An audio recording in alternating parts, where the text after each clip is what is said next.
I'm getting quite a pile of bullets here, so who wants to do the recap? I have 3, so I think one of you guys who, fights and gets shot at a lot should do it. I have 1, but my notes from last game session are subpar. I mean, I could try, but I would certainly, These are someone else's. Those are that's the real game that Dan and I were exchanging about Songbird last game. I can do it. I only have 1. All right, go for it. These are the notes that I took last time. Wow, that's a lot of notes. Yeah. For one card. Right. So we started off, it was right after the death of Joe, and we were camping, we were deciding what to do, and Phil gives Dr. Marshall the journal that we got from inside the where the pool of water was, which she spent some time looking into it and reading. I've got here, Lee mopes about the about how mad he is at Phil over Joe's death. And then we discussed the Ists and the likelihood that there was going to be a civil war between the two different factions. Yak was really trying to position himself into a position of power and trying to coerce me into going in and supplanting Ma Carver. Ma Carver's loyalists. Right, because he wanted things. He's a traditionalist. He wants everything to go back to the way it was. The true believers versus the false believers kind of thing, and he wanted to basically take out Ma Carver and start a whole new thing. Throughout the Keep going. okay, He knows what happens. He was Right. here. so and then it also was determined that both Motomar and Philip are losing sensation because Philip drank the water. I was immersed in the water, and And then Philip got Joe killed, so he's kind of dying on the inside. Yes. but he can't feel it. Yeah, I can't feel it. Yeah, No, as far as he's concerned now, wasn't his fault. that's right. That's right. So, and then Lee started talking about trying to stave off any kind of a conflict, not wanting to get things kicked off. Really, Lee didn't even want to go back to the camp. Right. But Phil said, no, we have to go because my daughter's there. So that kind of put that into perspective. Songbird emerged as more of a player. And Well said. at one point, Songbird offered water to Lee, and Dr. Marshall flipped out because she had been reading the... She fucking pointed a gun at me. Oh, right. Which, I'd like to point out, Lee got her to put down. well, Because Lee's an asshole and everyone hates him because he's such a dick. Joe didn't hate Lee. No, not hate. That's an ugly word. Yeah. So Dr. Marshall said that Philip and Motomar were exposed to a mutated Lissa virus, which affects the nervous system, which is rabies. It affects... Super rabies. It's the hydrophobia. Bad players. Bad players. Got the hydrophobia. Gonna have to put them down. They got a bad case of player logic. Yeah. There's no cure for that. None. She asked if any of us were having visions, at which time that's when Motomar kind of realized there was something not quite right going on with the things that he was seeing. And that Dr. Marshall said, we need to go to St. Louis because there's no other facilities that I could work with to try and figure out a cure. At which time Songbird said, no, we can't go to St. Louis because then if we do that, then the Rat Man's people win. So we go back to the settlement, or the camp, and Ma Carver meets us there. We don't say what happens to Koresh till we get to in front of Ma Carver, and then I tell her that Koresh is dead. I prove it to her by showing The goggles. the gas mask. Gas mask. Right. That's right. And she kind of flips out, and that's when Yak walks in and kills her. Yep. and basically all hell breaks loose. Songbird retrieved Phil's daughter, and then we took off. So it was the question of we knew that they were going to very likely head to Cape, to thinking we were probably going to go to Cape, and they also want with Yak in charge, they're going to probably try and pillage as much as they can. And so the question was, are we going to go to St. Louis or are we going to go to Cape? After that, then that's when Motomar started to see Joe, a vision of Joe, and we had a conversation, whether it was an actual conversation or it was all in Motomar's head, nobody really knows, but it was a back and forth between trying to figure out, it was Lee's trying to manipulate the fuck out of the ghost of Joe to go to St. Louis. right, and Joe wasn't having it. Yeah. Joe found his balls. Yeah, so Right. Yeah. They were on the other side. Joe wanted Of life. to go to Cape because that's the right thing to do, to warn them that the IS were coming. Lee's stance was, Cape can take care of itself for now. We need to go to St. Louis. We can have them send help. They can't survive a prolonged siege or something like that, but an initial attack they should be fine. Especially if there's civil war going on between the IS, they'll have a reduced number anyway. So that's when Casey stepped up and said we should go to Salem because we looked through the scrapbook and there were pictures of Ma Carver when she was sane, and she was in the hospital, and it was determined that she was at the Salem Hospital. It's in IS territory, but it may have facilities enough that we could come up with a cure. I think that's where we left off. Yeah. But we had decided to go to St. Louis. Right. Because we voted. Right. Because basically what happened is that, my dead character and my new character both wanted to go not to St. Louis, and so we're like, well, shit, let's go to St. Louis. That's pretty much what happened. We actually ended up making Dan make the choice because we tied the votes. Yeah. Oh, right. And so we turned it to the NPCs. Yeah. The thing that every GM hates when their NPCs have to make a choice for the players. Yeah. All right. Because Lee refused the crown. And you told Ma Carver that it was Casey. Casey, and that Casey was Koresh's son. Yep. Right. Wait, you told Yeah. Casey was correct. Oh, that's right, you did. Yeah. Yeah, you did. That's the point where, Lee really should have stepped in and started, dancing. But it had gone so far off the rails, Lee was like, what in the fuck is your guys' play here? It's just straight Hideo Kojima levels. He was failing to convince, so I jumped in to support him so Ma Carver didn't go off the deep end. And But both of you are crazy. Right. So all three of you were crazy. And then Ma Carver got shot. Not by us. Not by us. Yakety yak. Oh, he's coming back. I really don't want to go to St. Louis. This is ill-advised. I mean, I'm saying... I'll pass it down to... Yeah. I'm saying that out of character, obviously. We'll say it in character, or don't say it. All right, So let's do me a favor. Say it, absolutely. Let's say it when we're underway. No, that's Otherwise, right. No, yeah, otherwise totally. we're No. going to be standing in a forest for No. That's where I was saying is that as we approach St. Louis, as the party is getting closer and closer to St. Louis, I will break silence and say partly to myself, partly to anyone whose ears are open that I would like to reiterate that this is ill-advised. All right. Well, So just to set the scene here, you guys having stolen horses from the IS. Yeah, we did. So I think there's a total of 6, because 4 of you plus Lillian. Right.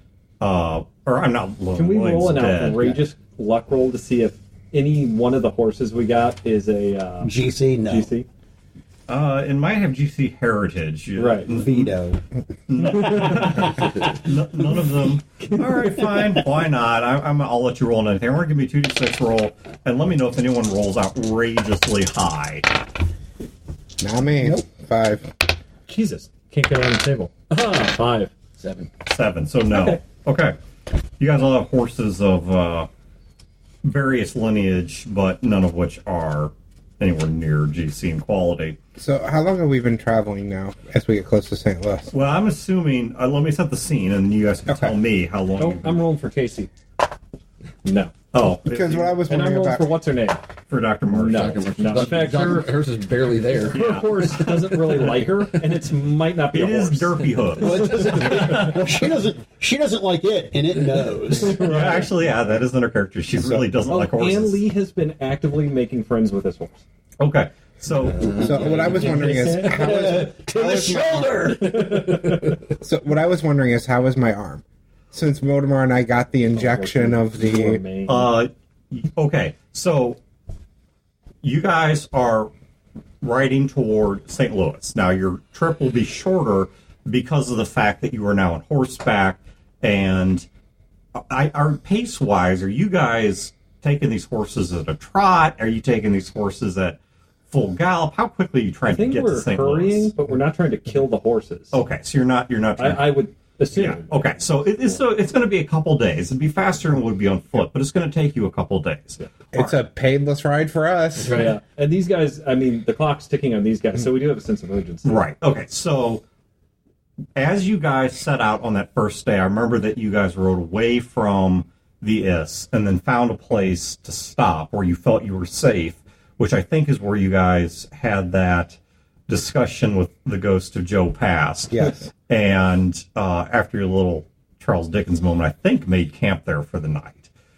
So if not, that's what happened. Sure. But then we're going to retcon. So by the following morning, Wayne, you have noticed that the wound on your arm, now that you and Dr. Marshall both feel comfortable enough with trying to examine the wound, not just change its bandage, but actually irrigate and examine it, the wound on your arm is starting to close itself up. The tissue there is starting to regenerate. All right, so if you have a level 9? Level 9. Okay, you can go ahead and take that down to a level 6 wound. So, all right, the other thing that you notice, has anyone here ever been like where they have numbed themselves from the cold and then you come into the heat and it doesn't just tingle, it actually hurts? Yeah. Yeah. That's how you two, Modemar and Philip, that's how you two are starting to feel, particularly along your extremities. Ears, nose, fingers, toes. I didn't mean for that to rhyme. But they're not just getting feeling back, they actually are starting to burn a bit. But you do have feeling again in them, even if not a pleasant feeling. Now, parts of your body, particularly towards the core, are still completely numb. But you are beginning to get feeling back. And you don't know if this is permanent or how long this is going to last. But it seems as if something is going either right or terribly wrong. So I'm rubbing my fingertips and like snapping my fingers. Okay, Dr. Marshall, Sonia, not Lillian. Lillian's dead. She read that a second ago. So, And wasn't a doctor. yeah, she wasn't a doctor either, and she's also dead. So, Dr. Marshall, as she's examining you, you're feeling again? It's like my hands are cold and they're warming up. Like pins and needles. Pins and needles. Could be a sign. Same here, Dr. Marshall. I Kind of burns. hope that's a good sign as long as it's not permanent. If it's permanent, then you could have lifelong nerve damage. We'll just hope that's not the case. Hopefully that injection is doing what it's supposed to do. Songbird, any... I'm actually chuckling. Yeah, she looks at you. Your bedside manner is wretched. My bedside manner is honest for a very harsh world. Okay. I could tell them everything's going to be fine if you prefer. No, I just think that it would be comforting if it were, I don't know, not as harsh. Well, perhaps you could provide some insight. Will it work? Well, I have as much idea as you do. So your answer to them might be much the same as mine. You don't know what it's doing to them. Correct. For what Okay. it's worth, Songbird, she doesn't like us very much. I like you, Dr. Marshall. But thank you, Motomar, and thank you for saying that with your pants on. I forgot. Wait. What? It's not business, so his pants are on. I'll tell you later. You don't want to do business with him. I'm all business. I'm not interested in business. Oh, but show him your bedside manner. I'm not interested in that either. Well, would anyone else like to critique my medical ethic, or... I said nothing about your ethic. I said everything about your delivery. I would like to bring something up that has nothing to do with any of this ridiculousness. Thank you. We don't have any food. If you don't count the horses. Casey ponders that for a moment and says, and if we count the horses? Oh, we have plenty, except someone's walking, and so it slows us down. It's kind of like a reverse... Oh, shit. Didn't say that. Well, we can take the two smallest and lightest of us, put them on one horse if we have to. You're going to need a horse, because you're so damn Enormous. big. And if you walk, you'd consume more calories. Dr. Marshall's one of the smaller and lighter of us. We'll have to take care of one of the horses away from the others. They'll freak and run. How long are we going to stay here? Not here. We have, 3 days? Thereabouts. Do we know if we're going to run into any towns, camps, farms, anything like that? 3 days without food is not a concern. What about water? Casey has a canteen. Streams. I mean, Well, it's always chancy if you do that. It's the principle of threes. 3 minutes without air, 3 days without water, 3 weeks without food. We will be fine on both if we hurry. Which we need to do. Anything could happen between here and there. Right. And I think that what you're suggesting about us teaming up, myself and Dr. Marshall riding one horse and then using another horse for food in case of emergency, is the right call. But if we can survive without doing so, I think bartering one of these or all of these horses for resources when we get to St. Louis is a better strategy. Yeah, keep one of the horses in mind as an emergency food supply. Also, between us, we don't appear to have that many weapons left. Okay. Raise your hand if you have a firearm. Dr. Marshall does, and Casey sort of kind of half raises a hand. It's no ammo and integrated into the frame, but I've got something. Speaking of which, our firearms were all taken away. I look at Dr. Marshall. Where'd yours come from?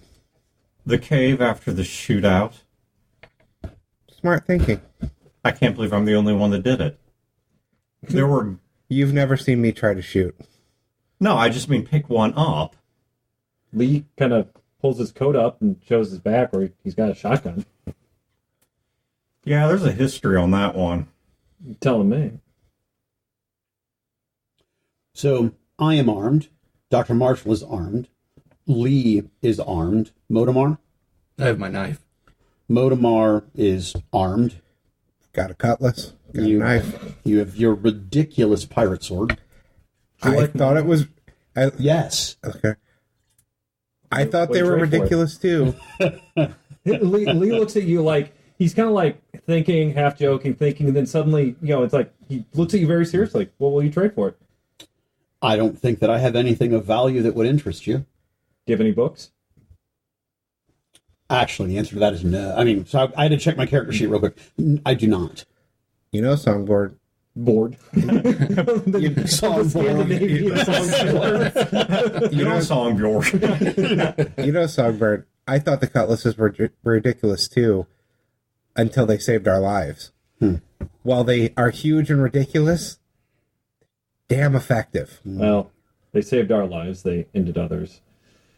But again, maybe we won't have to trade a horse. Maybe we can trade a cutlass. I will put mine up for bid if that situation arises. I'm assuming that we are doing this all on the move.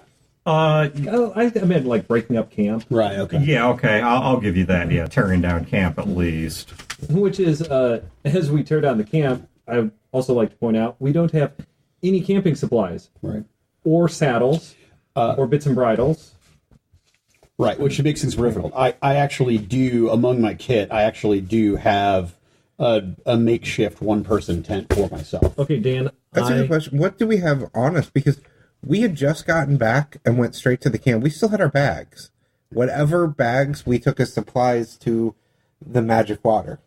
I have every single thing on this piece of paper except for a life vest. This is Casey speaking, if we head a little bit south of St. Louis. And a printing press. I'm sorry, I don't have the printing press. No, you don't have the printing press on you. And that's actually back in Herman. Within maybe 2 days, we could reach one of the satellite settlements of St. Louis, possibly trade there for some basic necessities before moving on. It might delay our arrival in St. Louis by a day, but or we can head directly to St. Louis, probably get there in 3 days, but maybe have to hunt for food and water along the way. I say that we go directly to St. Louis.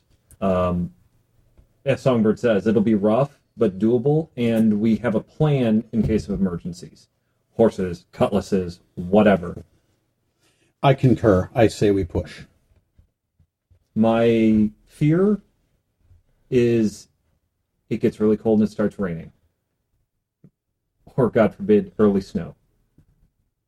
And if that's the case, then we push hard, go through the night. What do you guys think? Yeah. Yeah. All right. Now for the next question before we head off. Do we go over rough terrain? Or do we get on a trail or a road? Road would be faster. We're in this country, correct? Correct. Road will be watched. Correct. Well, are there other tribes of Is around here, or are we talking about the same group? You might run into general bandits or raiders, but in terms of Is, the Carver clan is large enough.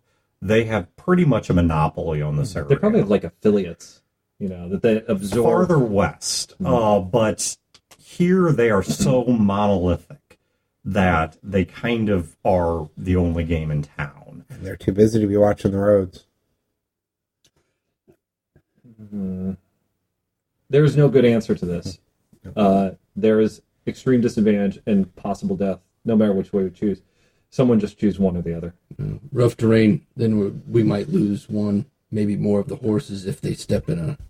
We might get lost, That's too. my thought is the roads are faster. If we had saddles, maybe terrain would be a better option, but Good point. it's hard enough to ride these things without saddles as it is. Good point. Someone's going to get thrown and break their neck. So I'm going to start rooting through my kit, and I'm going to get out my reinforced long coat. Okay. I'm going to put my reinforced long coat on, and then I'm going to get my goggles. I'm going to hang them around my neck here, and then get like a scarf or like an old piece of sheeting or drapery or something. Oh, you already have a scarf. Okay. That's actually been in your character description since you were So in I'm NBC. gonna wrap my scarf over that so people cannot see that I have them. But then periodically, like right now as we're breaking camp, I'm gonna use and magnify and just basically try to check, do a spot check, if you will, around the surrounding area just to take a look at things and make sure that that we're not being watched or that I'm not noticing anything. And then I'm gonna quickly cover them back up. And then I want to routinely check as we're on the road. So, what's the deal with the goggles? Well, I said the first time she puts them on. I thought the Rat Man was wearing them because She holds her finger up to ask you, basically indicating that she wants you to be quiet, and scans. And then when she's done scanning, she takes him back down. She says, I don't know what was going on with rats and why they were in that fashion. At least I don't remember. I thought he had something wrong with his eyes and they were protecting him. Not much to look at once a bullet hole was through them. So I'm guessing there's some technology in there. There is again, I do not know the nature of the condition of his goggles. I'm asking about yours. They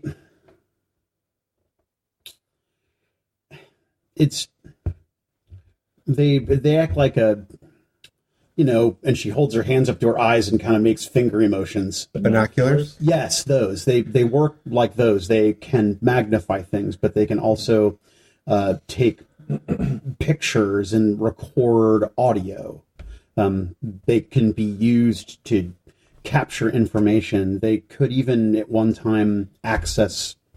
It was a series of computers that all had The internet. Yes, they could access that. At least I think they could.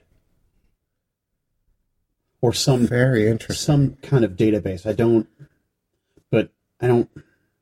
Is it possible they send messages back to whoever you worked for that They- we're being spied on? They did have a bug or transmitter, for lack of a better explanation, but GPS network they existed. Yeah, you know yeah, this. It's but they do not any longer. That has been disabled. Does it have a mapping function? Can it plug into the old GPS network? What's left of it? I don't know. Is there a symbol? I assume that there's a display that you see.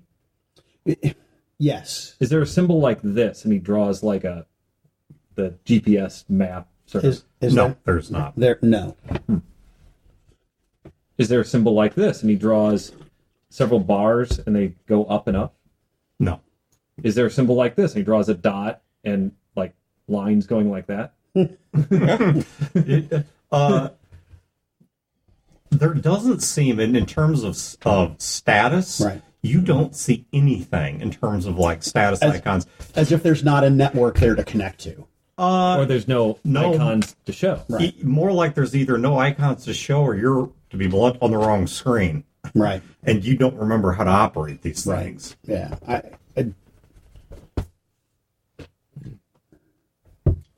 But at least they will allow me to store necessary information, but more importantly, they will allow me to look further out than we can without them, to look for ambush and to see if we're being followed.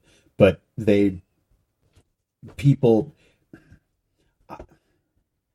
I suspect that Rat changed his as a matter of camouflage. So if it hadn't been shot through, his probably had all the information we would have needed to prove that there was an outside player interfering with St. Louis. Assuming that they still function properly. Mine appear do not. Mine appear not to function properly. Can you see in the dark? Yes. That is correct, isn't it? Yes. Yeah. Do you have the weird spots on your body like Rat did? Weird spots on his body. Then he had some like things on his back and Yes, you are. This might be new for this. You don't recall this. This is new information to you. Yeah, it was like he had some spots on his back, like things were stuck into his body. Like ulcers or No, like- surgery scars. Like you would poke something into him. You have no puncture wounds on your body. Do you have any weird underwear?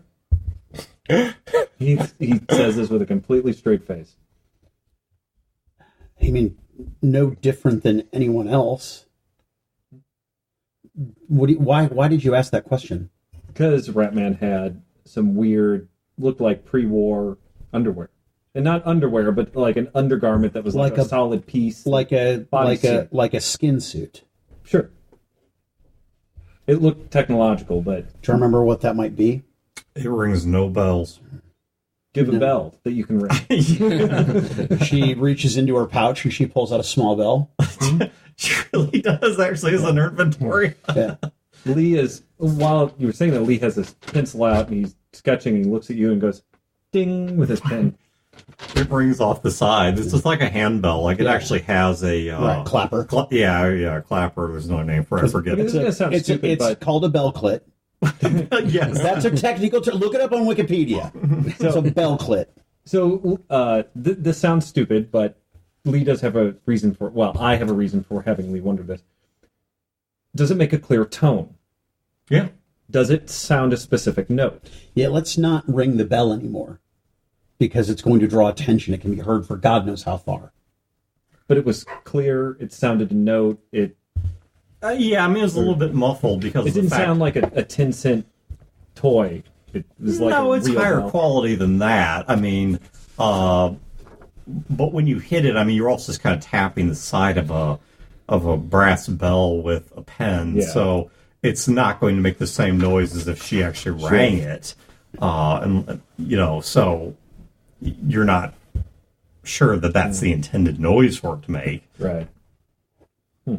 Those certainly what she's saying is true. If you actually take that thing and shake it like you're. Ringing a bell. Yeah, well, I was trying to think who was the guy one for land, do one by land, two by Paul Revere. Paul Revere. Yeah, if you start going all Paul Revere on it, then you're certainly going to draw attention. So,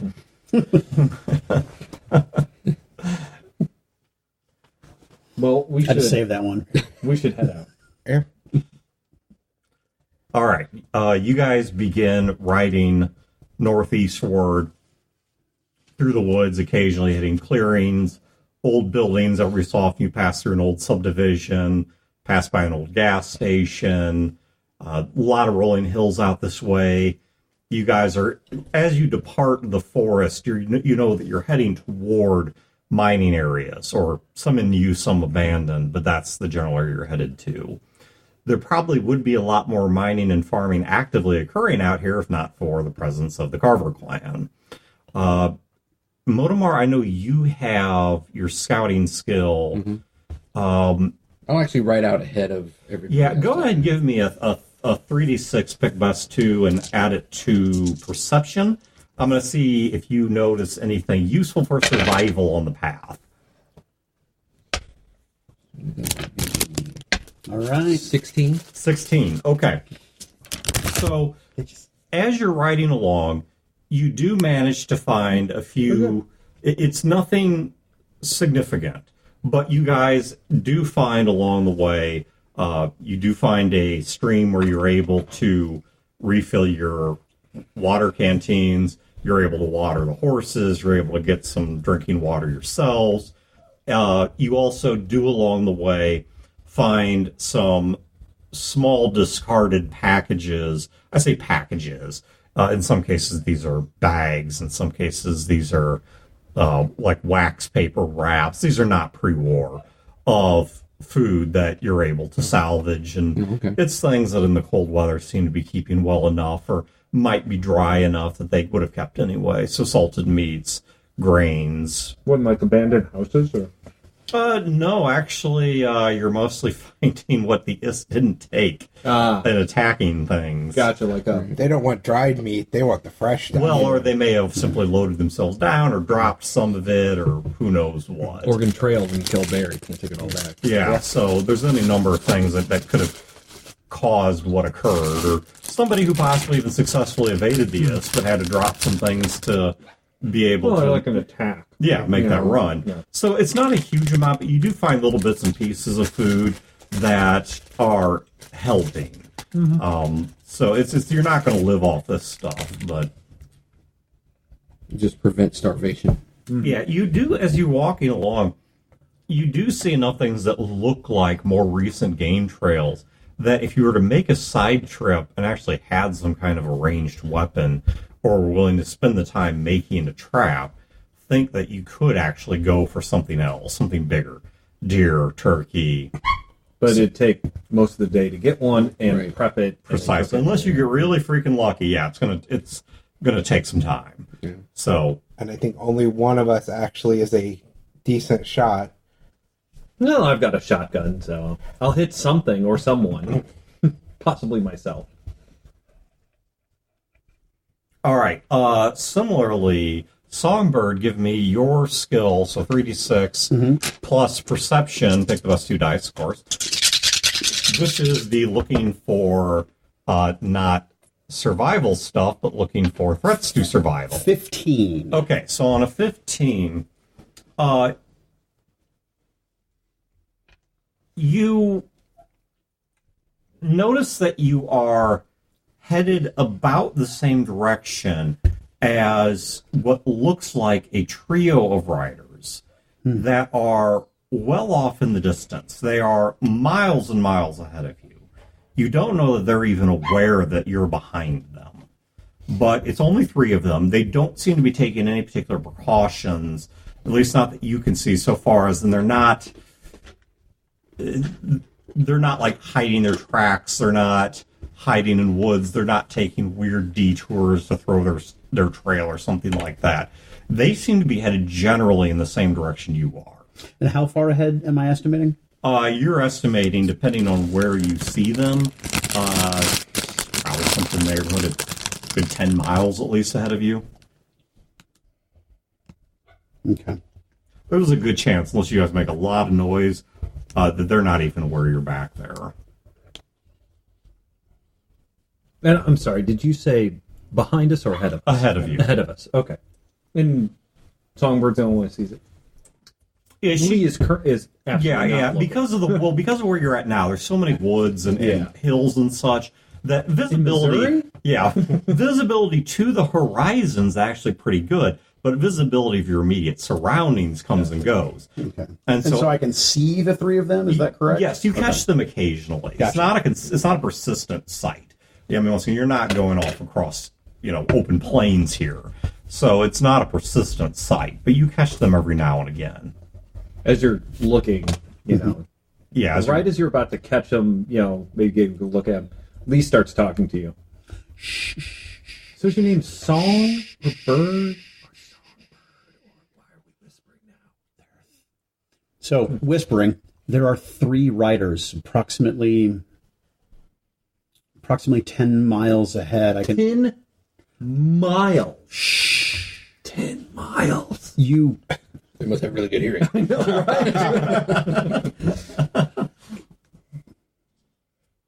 They're about 10 miles ahead of us. Mm-hmm. They don't seem to be aware of our presence because they are not moving evasively. Mm-hmm. I can't make out who they are or how they're outfitted, and I'm not sure if they're ists or not. Well, let me ask you this. Power Rangers go. Let me ask you this. So is it Song or Songbird or song? Is it like 2 names? It is songbird, like an animal, a Like songbird. just all one? Just Yes, songbird. Just did your parents name you Songbird? I mean, there's a lot of not weird. There's a lot of people who are named non-traditional names around here. With the collapse of society, people kind of start doing their own thing for a while. Songbird is just the name. We were all named after animals. So rat, leopard, songbird. We all had names. Did you guys choose? No, they were assigned. Who assigned? I don't remember. Why don't you remember? You ask a lot of questions, Lee. Ignorance is the beginning of wisdom. She takes the goggles off and covers them back up with her scarf, and she looks through her scope. I mean, just At to Lee, see, and he's like, "Oh fuck!" just kind of checks down, sight lines, and she says, "Look, we can get to know each other and know each other's backgrounds later. I'm more concerned about whatever fresh hell we're walking into back in St. Louis." This is going to sound like the most egotistical thing that you've probably ever heard anyone say. You've never heard of me? He's kind of a big deal. The struggle is incognito. Yeah. Everyone knows him. This is what he's been through. Well, and also you're a traveling attorney and mailman. Right. I am cultivating a reputation. And If I had heard of you, and I assure you that I have not, I would lie. You wound me. See, that is why we'd like to know things about you. I like to know who I'm walking into hell with. Well, I'm thinking she's from out of town. She seems to be, but that she's openly willing to tell us that she'd lie about something like that. Well, Makes I me think wonder what else she's going to lie to us about. She's being facetious. I believe her when she says she would lie about knowing you. So she's telling the truth about lying. Isn't there some kind of game about two statues or two angels that starts this way? Right, and how you can tell who's the liar and who isn't. Yeah. It's just, So what would Lee say about whether you're telling the truth or not? I think that's the solution to the puzzle. Wait a minute. She looks right at Modamar. I like you. You're quiet. Until it's business time.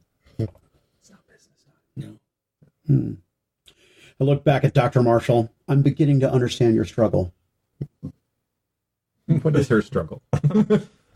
She just keeps looking ahead and occasionally glancing down with scorn at her horse. The person who doesn't remember her past and was at least working for or is working for the people that have been playing us like chess pieces Nobody works doesn't for me. like Oh, us. wait. I'm hurt by that. I have no opinion on you one way or the other, save the fact that we should not be going to St. Louis, in which I have been outvoted. I know. Democracy. I have no Tyranny of the reason. mob. I have no reason to believe that you won't shove a knife in our backs when it's convenient for you. I I don't won't have any reason to believe you would. I won't do she's that nice. because that's not who I am. But you won't tell us who you are. So Well, how do we know who you Hold are? on. People are allowed to have a private life. People don't have to reveal everything, about anything. I mean, So says the guy that was playing us for the first half of our trip. And you Yeah. wonder why I'm not happy about secrets. yes, I abused you, Philip, and I apologize. And I know an apology isn't enough for what I did. And I want to earn everyone's trust back. But And you opened up and you told us things. You were honest with us. I've known you for 23 years. We've had a history together. And we're saying this as we're... Yeah. Oh, yeah, we're writing. Yeah, I'm not. Unless you tell me otherwise, I'm not assuming you've stopped. We have a history together. You know things about me that I don't have to tell you. And I know things about you that I don't have to tell you. I know things about you that you wouldn't want me to tell these ladies. You'd make Mortimer blush. Well, maybe not. So, privacy is really important. It is. But when you worked for the organization that's been playing us, there are a few things that would be helpful for trust. I recognize that you assume this to be a convenient fiction, but I do not remember many, many things. And that is the truth. And, in her defense, she has not lied to us once. Well, once. What'd you lie about? I was making a joke about knowing who you were, but maybe not knowing who you were because you're egotistical. Well, that's beside the point. Do you know who I am? In all honesty, I do not. And if I did, I do not recall. And if I did, I'm glad that I forgot, at least to some degree. That's fair. I believe that you have forgotten quite a bit. I'm When curious. your voice is suddenly turned as you get silly shoved in your face. Like right up against your mouth. In them guts. See, this is why you have a co-counsel in these situations. Okay. Yes, dear. Silly thinks you may not be Mr. Bastard. And why does Silly think that? On the side, I lean over to Songbird and I She let Songbird whispers know in your ear the and says, situation. I'm not supposed to say this, but Mommy said Mr. Bastard's an asshole. And I don't think you're an asshole. Aw. That is the nicest thing anyone has said to me in weeks. It's true. It is the nicest thing anyone has said to him in weeks. Right. It's like cornbread. Look, you want to know who I am. Not if you don't want to tell us. Can I sit in front of you and braid the horsey's hair? Sure. Why don't? How about you sit behind me and braid mine? Is she a horse? No, but she has long hair. And if I knew her better, I could make a really horrible joke. About her long face. Maybe when we stop, sweetheart. It would be easier to braid than the horse's hair. She looks at the horse's mane. Is like, no, it's long. Okay. I move her around front. She starts French braiding the horse's mane. Horse doesn't seem to notice. Look, It's probably the least strange thing it's encountered in an IST camp. So I know you don't remember a lot, and you don't necessarily know things about who you are. I hope you understand, with everything we've just been through, why I'm less than trusting. of course. For somebody that I did know for years was keeping secrets from us. Well, I did more than that. I mean, I really manipulated you guys and kind of played. Never mind. Songbird just looks at Lee and then to Philip, then back to Lee. What is he talking about?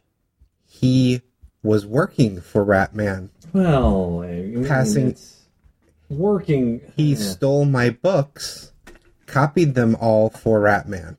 Yeah, I didn't steal them. It's more plagiarized.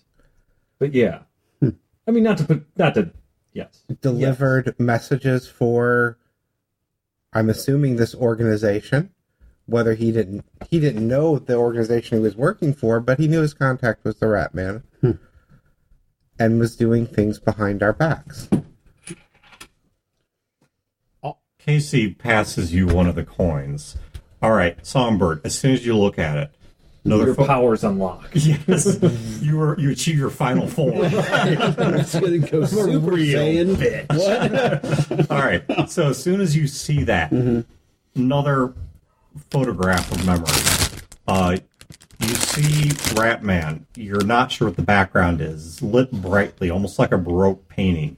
There's such a bright light there that all you can see is him and his face. He's sitting over something, and he's got a tool in his hand with a cord coming off of it, and he's engraving patterns onto a coin. There's sparks flying, the bright light of metal on metal being ground. That's all you recall. Those were the coins he was paid in. Are they plastic? No, they're metal. The coin he has used metal.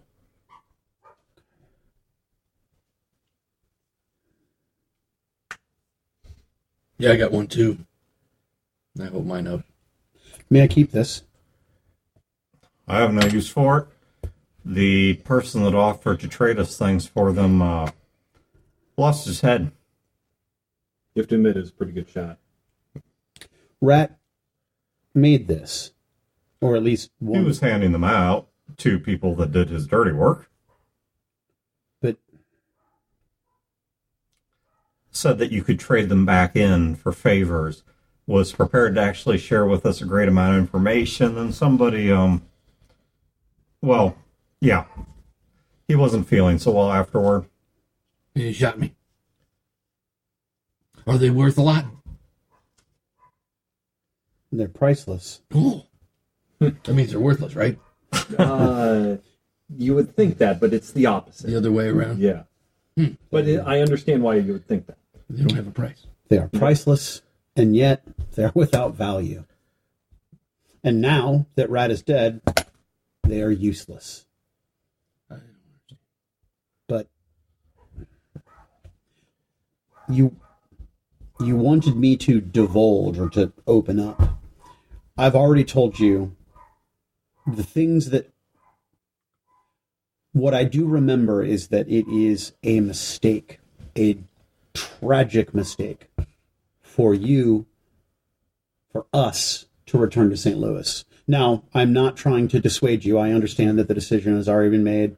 The die has already been cast. However, things will go, if you'll excuse the expression, sideways when we arrive. They're already pretty sideways as it is. So, How and why? Brodor, give me best 2 plus perception. We are free of the ists. We have horses. We have firearms. We have super rabies. Well, not It's getting better. Dr. Marshall says, actually, if I wanted to be technical, you have a subdued form of rabies. So a spill and a cocked die. It's not cocked. At least from the 2 cases we've seen, this form of rabies doesn't kill. Holy shit. Okay. I told you, the coin unlocked his final form. Okay, so 18 plus, what's your perception? My perception is 7, so that is a 25. That is expert player. That is off the MF and chart. Okay, Brodor, I was going to tell you something, but I'm going to change what what is available here. So I'll start with the factoid, and then you're going to get some questions. Are these circuit boards? Is he making like little de facto circuit boards? No. Not. I mean, they don't appear to be circuit Okay. boards. If they are, you have no idea what they plug into, much less how they would work. I mean, it doesn't appear to be anything like a circuit board. So, Your dog is going crazy up there. oh yeah, and I apologize to the audience. Carl is gone, and so one dog is going ape because until she comes back, that's just how it's going to Well, be. that's the thing about little dogs is that they're so unbearably cute But they never shut up. that their barking is it's like a pressure cooker. It's that pressure release valve. That's why I prefer. That's why I prefer dogs. And when I say dog, I mean DAWG, dog. I like the big, furry, because you'll notice 3 dogs, 2 big, 1 little. How many barks are you hearing? Right. A little Yeah, cute fucker. They just exactly. That's all I got going for is cuteness because anyway. They're like infants. You'd kill them otherwise. Yeah, exactly. And that's why I've never had a baby is because I don't have that instinct. So You'd grab them by the ankles and go all Gregor Clegane. yeah, well, I don't know about that. It'd probably be a pillow thing, but so Coming from a guy who doesn't own a mop. so what you were going to get with even a passable roll was now the big 2 are wrestling. That's what that is I'm sorry guys at home. This is Hey, you know what? We're at the dog track. fuck 'em. Yeah. We're at the dog track. The 2 big ones are wrestling and the little one's barking his head off, but that's the running around that I don't know if it's even the mice picking up. All right, so Brodor, back to the game. All right, the 3 guys on horse head east. Like straight up east, avoid St. Louis east? Yes. Okay. All right. Now, from what okay, so local geography, I'm not giving this for your benefit because obviously you know this, but more for the sake of people who aren't familiar with Missouri geography. Tucking dead east here is going to put them headed toward the river. Obviously. So, because that's what's easy here. All right. So, now, on a 25, which literally tops the scale of successes in this game, which ends at 24, what do you want to know about them? Because as they were going east, you caught such a good look at them. So For long enough, what do you want to know? do you can I safely assume that they are or are not ists? They, by your better look at them, they sure as heck do not look anything like this to you. Okay, do they look like St. Louis soldiers or Tempest militia? No. And they're heading toward the river, Yes. which means they could be a boat crew that are scouting for supplies or scouting the area. Correct. So I think, all right, Do they look like they'd be fun at a party? Yeah, actually they kind of do. so they don't have any discernible colors or No. iconography or heraldry. Correct. Or, They are not uniformed or marked Okay. as belonging to any particular group. if I recall correctly, you are the crew of A boat? boat. Yes, the crew of a boat. You are a lot like Joe. No, he didn't say that. They're the 3 men who we were following. They just changed course and are moving directly east toward the river. They're not ists. Oh shit, a note got passed. They're not St. Louis soldiers. And they're not members of the militia. I think that they might be a boat crew. Perhaps if they are a boat crew, we could get passage on their vessel to St. Louis. I think we'd be faster still on horseback, though. They might be headed to Cape. That's true, because the river flows the other way. Understood. So, what if it's your boat? Our boat's the other way.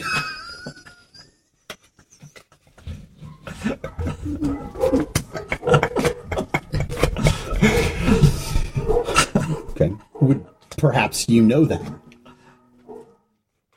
There are a Perhaps lot they of have people on the news. river. We know a lot of people. but Perhaps they have medicines. they might have news of St. Louis, though, if they are going downstream. We don't That's know true. what's... That's Last true. we left, they were putting up gallows. Well, I tell you what. That's, Oh, that's I know. why. Didn't say it.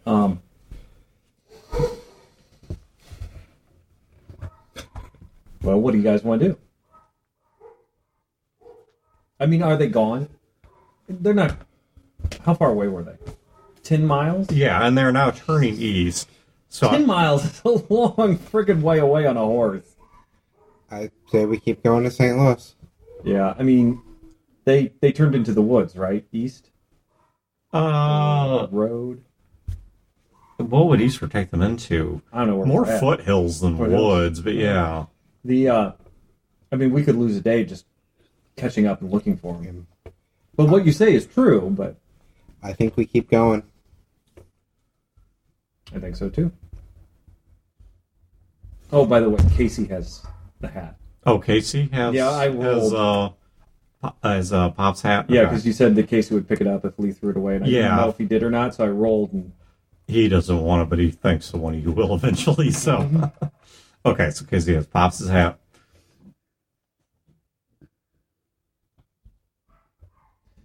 so, Songbird, Yes. Mrs. It's just Songbird. It's like a mononym.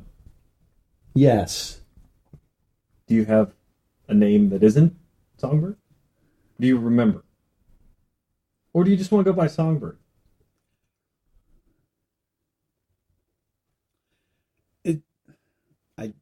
It's just Songbird.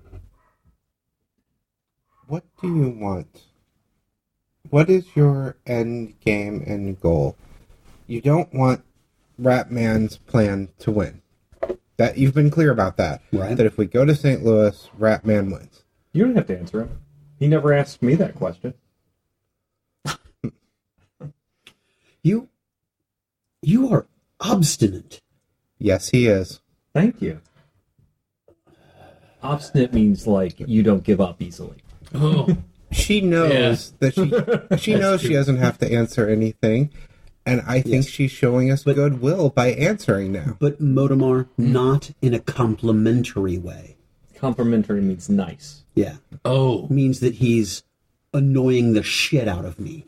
oh yeah, he does that. That he is good at. So what is your goal then? You know you don't want the Ratman to win, but you don't know what he's doing. Was doing. Look, there are very few things that I recall, and even fewer things that I want to. They are not good people. They do not have good designs. Your only goal is that they don't win. That is all I have left. Okay. That is something I can understand. That's a motivation. That's all I wanted. Good. If we could stop talking about me, I would appreciate it if we just moved. But we could talk about me. I have even less interest in that subject. All right, so, Well, when I was a boy. so when night falls on the first day, you guys find a spot to camp. Everyone's stomach's beginning to rumble a bit. I mean, you found a few snacks here and there along the way that you've passed around that have helped. It's a feast for Lee. So no one here is at the point of starving to death, but you are getting hungry. Modamar and Philip, your like extremities are now beginning to feel much more normal, and that burning sensation is working its way up the body. So it's as if you are healing from the extremities inward. What about mentally? You've not you've not had any hallucinations.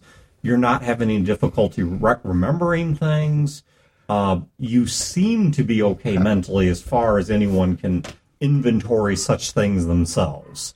I'm not writing ist propaganda in my head anymore. Correct. Okay. There's no intrusive thoughts. There's nothing that, if nothing else, you're able to critique yourself. You're able to ask questions like, am I crazy? I mean, these were not things that even occurred to you during that time. Okay. So, at least for the moment, you don't know how long this lasts, but at least for the moment, things seem to be stable, if not improving.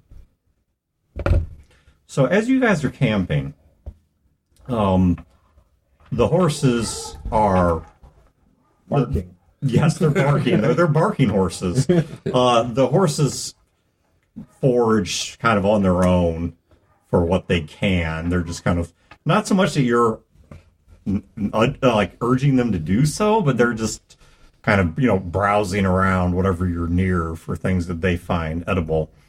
You have no idea if they actually are or not, but hey, that's just what horses do. That's a horse problem. That's a horse problem. That's right.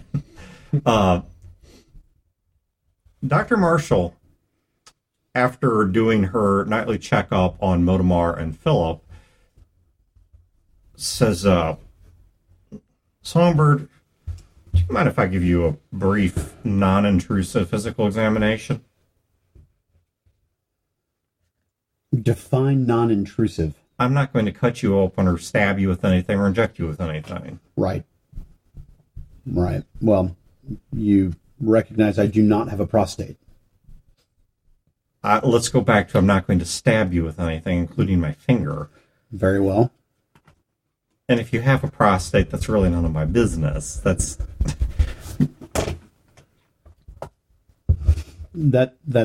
fine, doctor, if that will put you at ease. So she begins kind of just doing the simple things that we would associate with a checkup today that might be foreign to you. She's doing things like feeling the glands on your neck and kind of gets in close to listen to your breathing. And then she's doing this exam. She says, can you tell me 6 things that you might put in a salad? Lettuce, tomatoes, made from milk, cheese. Where does milk come from? It comes from cattle. Okay. Can you tell me 4 other animals that you might find on a farm? Chicken. Uh-huh. Pig. Uh-huh. And some people will use them to herd sheep, but makes lots. A dog? Yes, a dog. All right. She starts combing through your hair. That's awkward. Checking for lice and also testing a theory. She pauses over under your hair, about here, and for the people at home can't see, I'm pointing, it's just forward of the right temple on the head, and with her fingers combs the hair apart. And do you guys have a campfire? Why are you looking at me? Yes. I don't know, because Is it cold? oh yeah, Yeah. It's October in Missouri. it's if not November by this point. Okay. Campfire does draw attention, but we're far enough away from the IS camp at this point. I think we would have at least a small fire go. She kind of tilts her head a little bit, tilts Songbird's head a little bit, such that it catches the firelight, so that you guys can see. There is a long scar over the right side of her head. So your hair doesn't grow here. You have scar tissue here. Do you recall getting this? No. Well, going by its length and its shape, It looks to me like a gunshot wound. Do you recall being shot in the head? Not in the head. Your kit that has your medicine in it. Mm-hmm. You offered one dose when we were treating Motomar and Philip. Which, just for bookkeeping's sake, out of character, was the only dose I had. Yes. Okay. That's. I just wanted to make sure that I was pointing that out. Did you have? How many doses were in that case?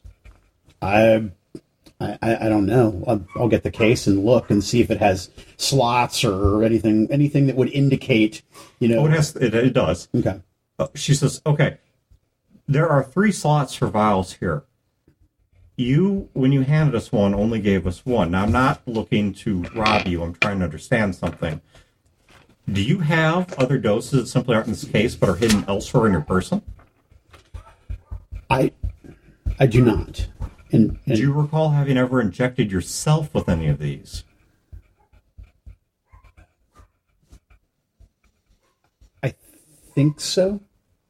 You think so, but you're not sure. I am not certain, no. Okay.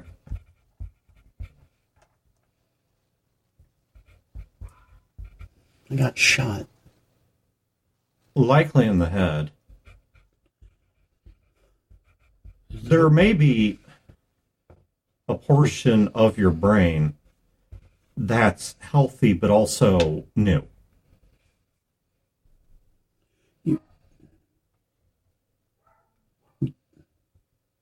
Okay.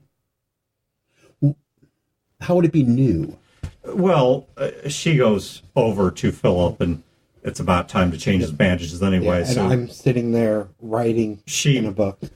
Pulls up his sleeve and unwraps the bandage, and she says, a matter of days ago, well, you were there. You saw him get shot in this arm. Mm-hmm. All right, now you can see that the tissue on this arm... It's healing at a prodigious rate, yes. Correct. This doesn't happen. People don't have these abilities.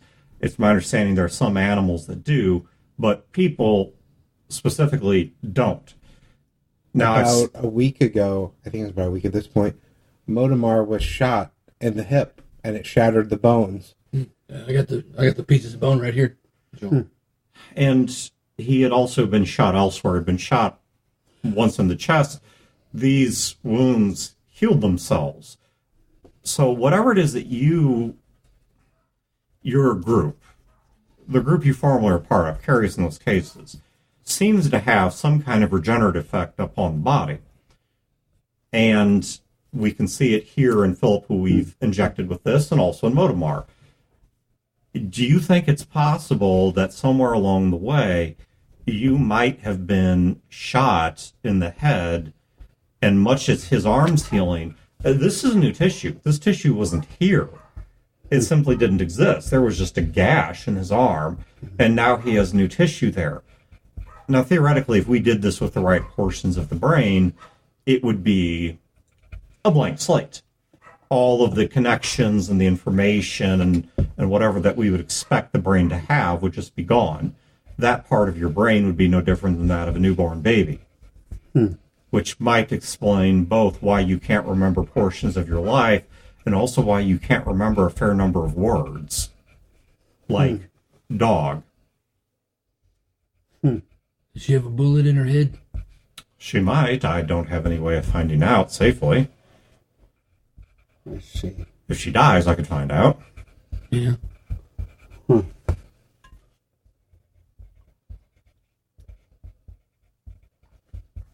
thank you, Doctor.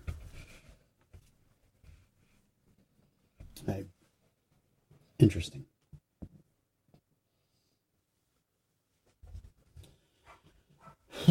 You're also lice free, which is fairly amazing. I wouldn't share a pillow with Motomar if I were you. Or a hat. Or a comb. underwear. Lee's actually not there right now. Crabs. I'm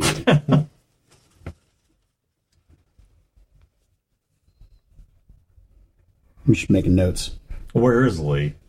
Lee is off away 50 feet from the campfire, 100 feet, I guess, and with his horse. Okay. and he's the last anyone saw him, he was brushing the horse. I don't know if anyone's looking or caring. Philip has been obsessively writing in one of his books. Pretty much Like since some Son of Sam type crap, or He's just writing Sirhan. Because right now it was one of the Kennedys' names. Yeah. Who was it? Sirhan wrote over and over. Every- Was it Bob Kennedy or Ted Kennedy? Yeah, or- so it was Sirhan. He shot Bobby Kennedy. Yeah, Yeah, okay, so- because he was part of MK Ultra, but we don't get into every time the group stops, that's what he does. He sits against a tree and he starts writing. And just until time to either fall asleep or get back on the horse, that's what he does, is just keeps writing. Mm-hmm. Do you guys Chad, is Lee within side of the group or out of side of the group? He, as it gets darker, he's getting less and less inside of the group. I mean, like I said, he's about 100 feet away. Probably pretty dark out. So, yeah, he might be out of sight of the group as the sun's setting. Okay. Sets. So, Lee, once the sun is fully set and it's dark, you're sitting there brushing your horse in the dark. There's a very, very faint light from the campfire. It's a cloudy night, so the moon's not giving you any love. We knew if I close that door. But the campfire is giving you a very faint light, so you can't see your surroundings terribly well. Lee kind of, as he's brushing the horse, he kind of just collapses down on his knees and he just starts sobbing. Okay, as you do that, you hear a rustling in the nearby brush, and then horse hooves taking off away from you. He kind of like stops, I guess, and he looks up. Can Lee make out anything? Amaze me with a perception check. 7, 8, 9, 10, 11, 12, 13. No. Okay. You can see a little bit of movement, like some plants kind of swaying a bit, but you have no idea if this is wind or... Lee runs back to the camp and kind of appears in the campfire. Okay. All right, so as you do, you walk in on the tail end of the prior conversation, and you can see Dr. Marshall combing through Songbird's hair, examining the skin and the... Lee's eyes are red, puffy. It's obvious he's been crying, and he burst into the sort of campfire, not the campfire, the Banzai! free Tibet. But Wow. he runs into the camp area, and he's like, there were horsemen out there, horses. Where? He points to about 100 feet away. Somebody on horseback just rode away. We didn't hear any of that. You guys were talking, so no. All right. I'll go into the area, like in the direction, and I'll look and see if I can see anything. Okay, give me a perception check. You may use your tracker or woodsman Scout. or scout. There we go. Okay. Couldn't remember what we called the skill. So that's 2. So that is a 20. A 20. Okay. So looking through the area he's talking about, so you have to go to where he was, which is about 150 feet away off to the east. Okay. And if you go about another 50 to 100 feet off to the east from that, you do find some broken branches and trampled ground. Now, it's not been raining a whole lot, and it's cold enough that the ground is fairly hard and dry. But you do see enough disturbance there that you think there's a good chance that there has been a horse through here. Okay.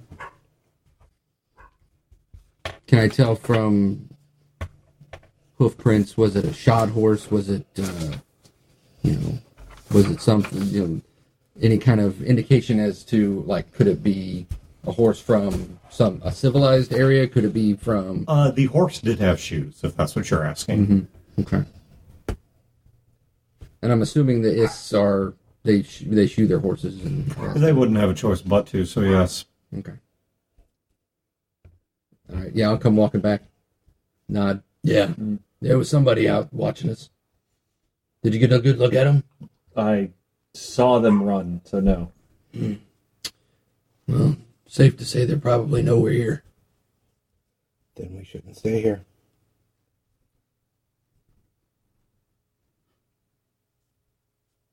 Songbird. You can see in the dark. Yes. So, do the goggles? I mean, I'm assuming that they don't, illuminate like a frickin' Cylon. No. No. All right. So Maybe they should. I'll put the goggles on and I will look in the direction indicated, and look at Lee's. I recognize, the red eyes. And, Lee's kind of taking a handkerchief and he's like Okay. cleaning himself up. So, give me a perception check. We'll see if you're able to spot anyone in that direction. Sure. So, perception check, and just hand you 3 dice. Obviously, pick the best 2. We will apply this to your stalker, ranger, whatever you called it. Gotcha. So that would be 18 perception. 18 perception. Okay. Should we roll a 6? Or? I think you have to roll double Yes, sixes, roll double and then you sixes, get yeah. you're like woohoo. Yeah. All right, somebody's so- gonna throw me beads.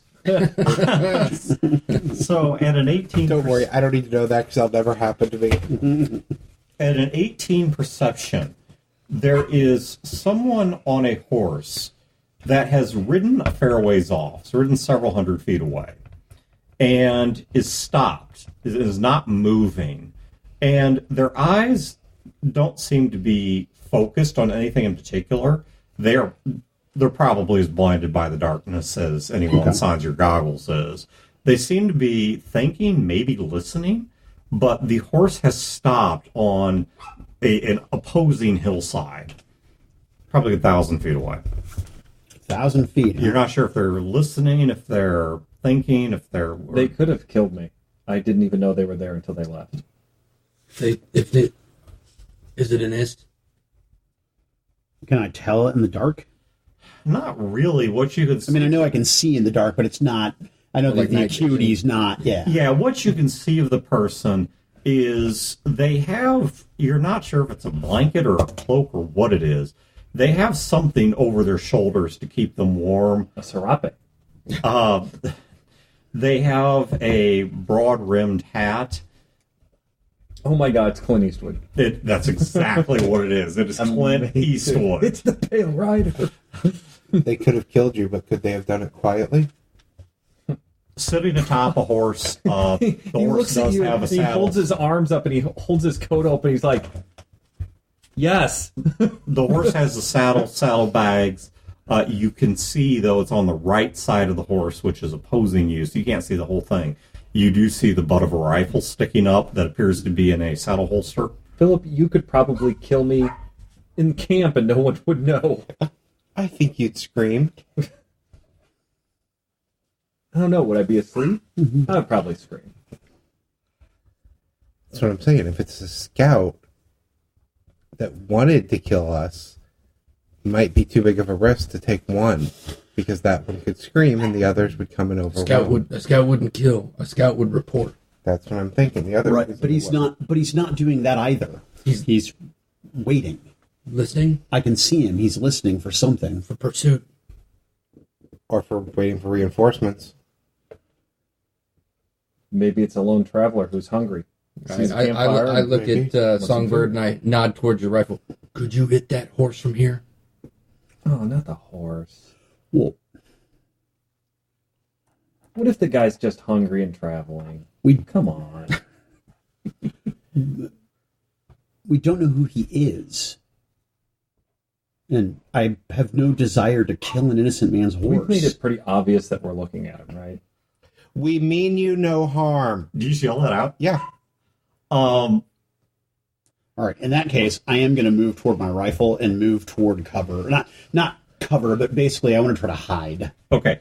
He turns the horse, and with Songbird, what you would recognize as pretty damn expert riding, puts into a full gallop away from you guys.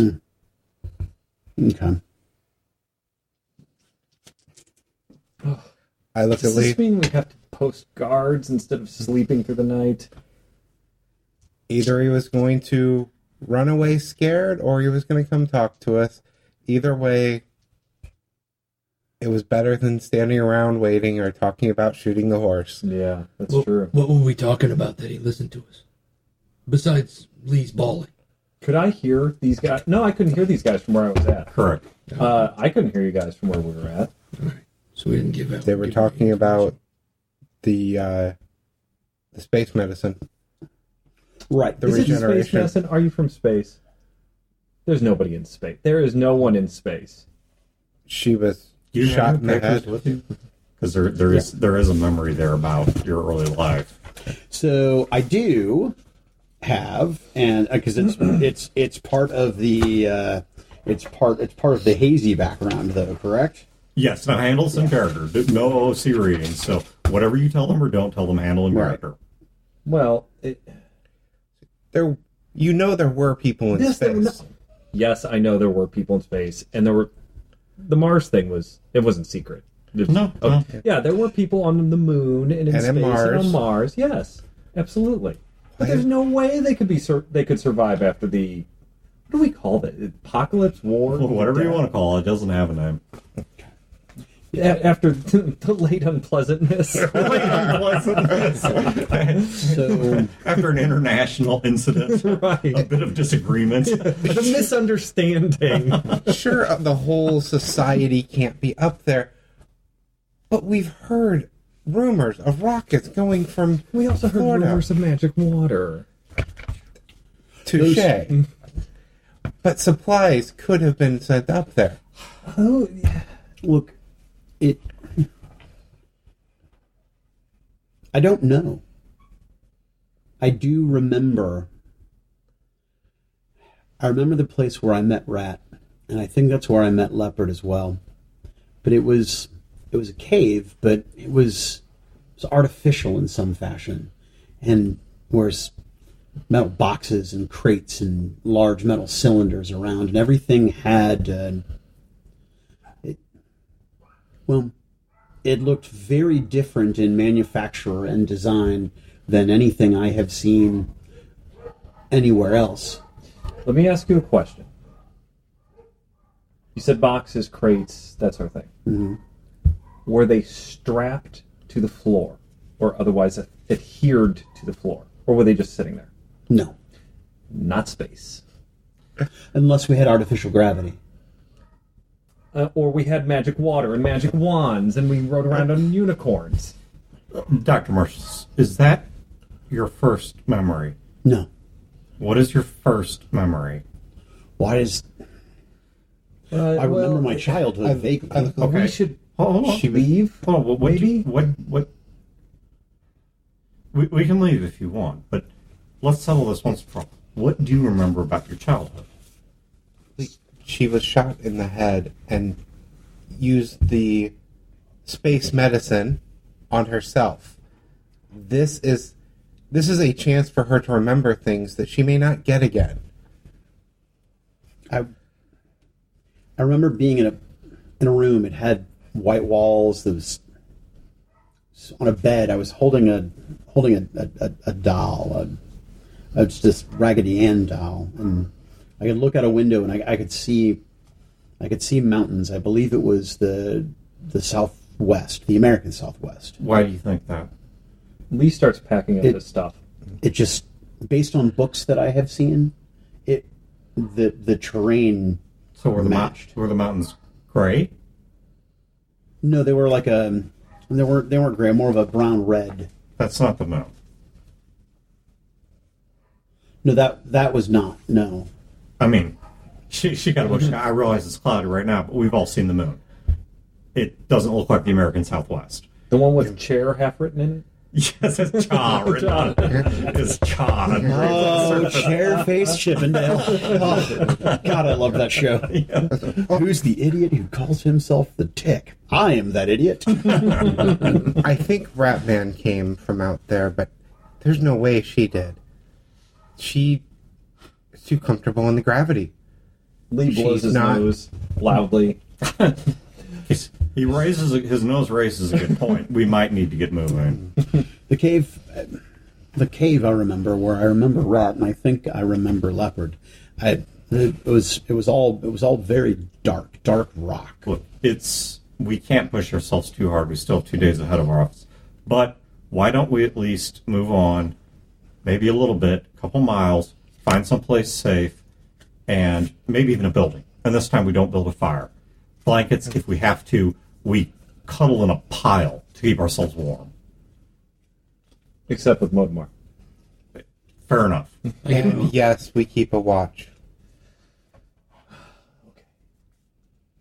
Hey, we have a bell now, too. I could stay behind. See if they come back. I think splitting up is a bad idea. Because they'll probably come back here. I don't believe that they're ists, but what if they are? Well, if they're not is, then who are they? I don't know. It's a foolish idea, but it's not a terrible one. Would be nice for a change to know who's following us and who's after us. I promise I won't kill anybody. Just scouting. That promise is worth as much as a moon coin. No offense. I got one of those too. Yeah, I know.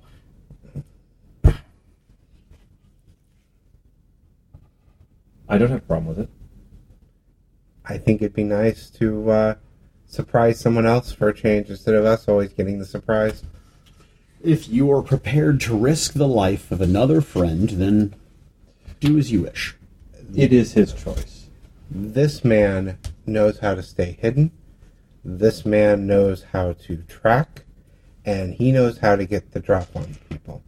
I'm not saying it's not a risk, but I'm saying this is what he does. Even the best and most skilled, just the experts in reconnaissance, do not go out alone. You always have a minimum team of 2. Who was your partner? Oh, damn. That's deep. We should leave. You want to stay? I'm simply suggesting that if you stay behind, someone should stay with you to watch your back. I hate to ask you, but you're the best at it. You can see in the dark. You seem to have some of the same skills he has. And I saw you with that gun. You can fight. Ladies and gentlemen, we're a little bit out of my element, so I have nothing here to offer except either we do or we do not. I think the rest of us should move ahead a little bit, find a building, make camp. These two... Surprisingly I like cogent for a man idea. with rabies. Let's do it. Okay, so then you should take the horses. Yes. And we'll track the horses. Great. all right, so you guys are taking all the horses further northward. Right. We're Okay. not going to go too far, though. We want to be close enough that... Give me a distance. 10 miles for these two would probably take about 4 hours to hike. Yeah, in this terrain, maybe a little longer, but yeah, thereabouts. Yeah. 4 to 6 hours. I'm thinking only a couple miles, close enough that they can make sounds or that we can hear gunshots in the distance and Right. come to aid. Before you go, may I borrow your pen? He takes out a black pen. Okay. Songbird pulls a note out of her pocket, and she writes on it. In case Songbird cares or notices, it is actually a pre-war fountain pen of extremely high quality. This is an antique. Yes. Where did you get it? The St. Louis Federal Reserve. Of course you did. And she hands you a note that it's old and tattered and worn. And he gets his pen back. Yeah, and he gets his pen back.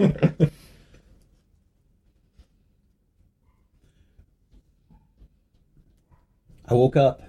I found that in my boot.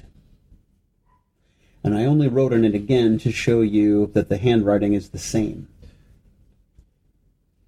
I don't distrust you.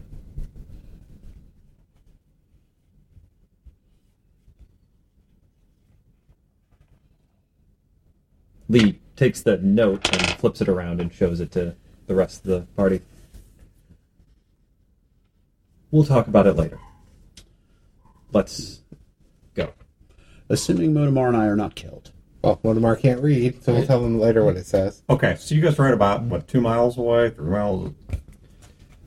Let's go. 1 mile, do we see a building? Okay. No.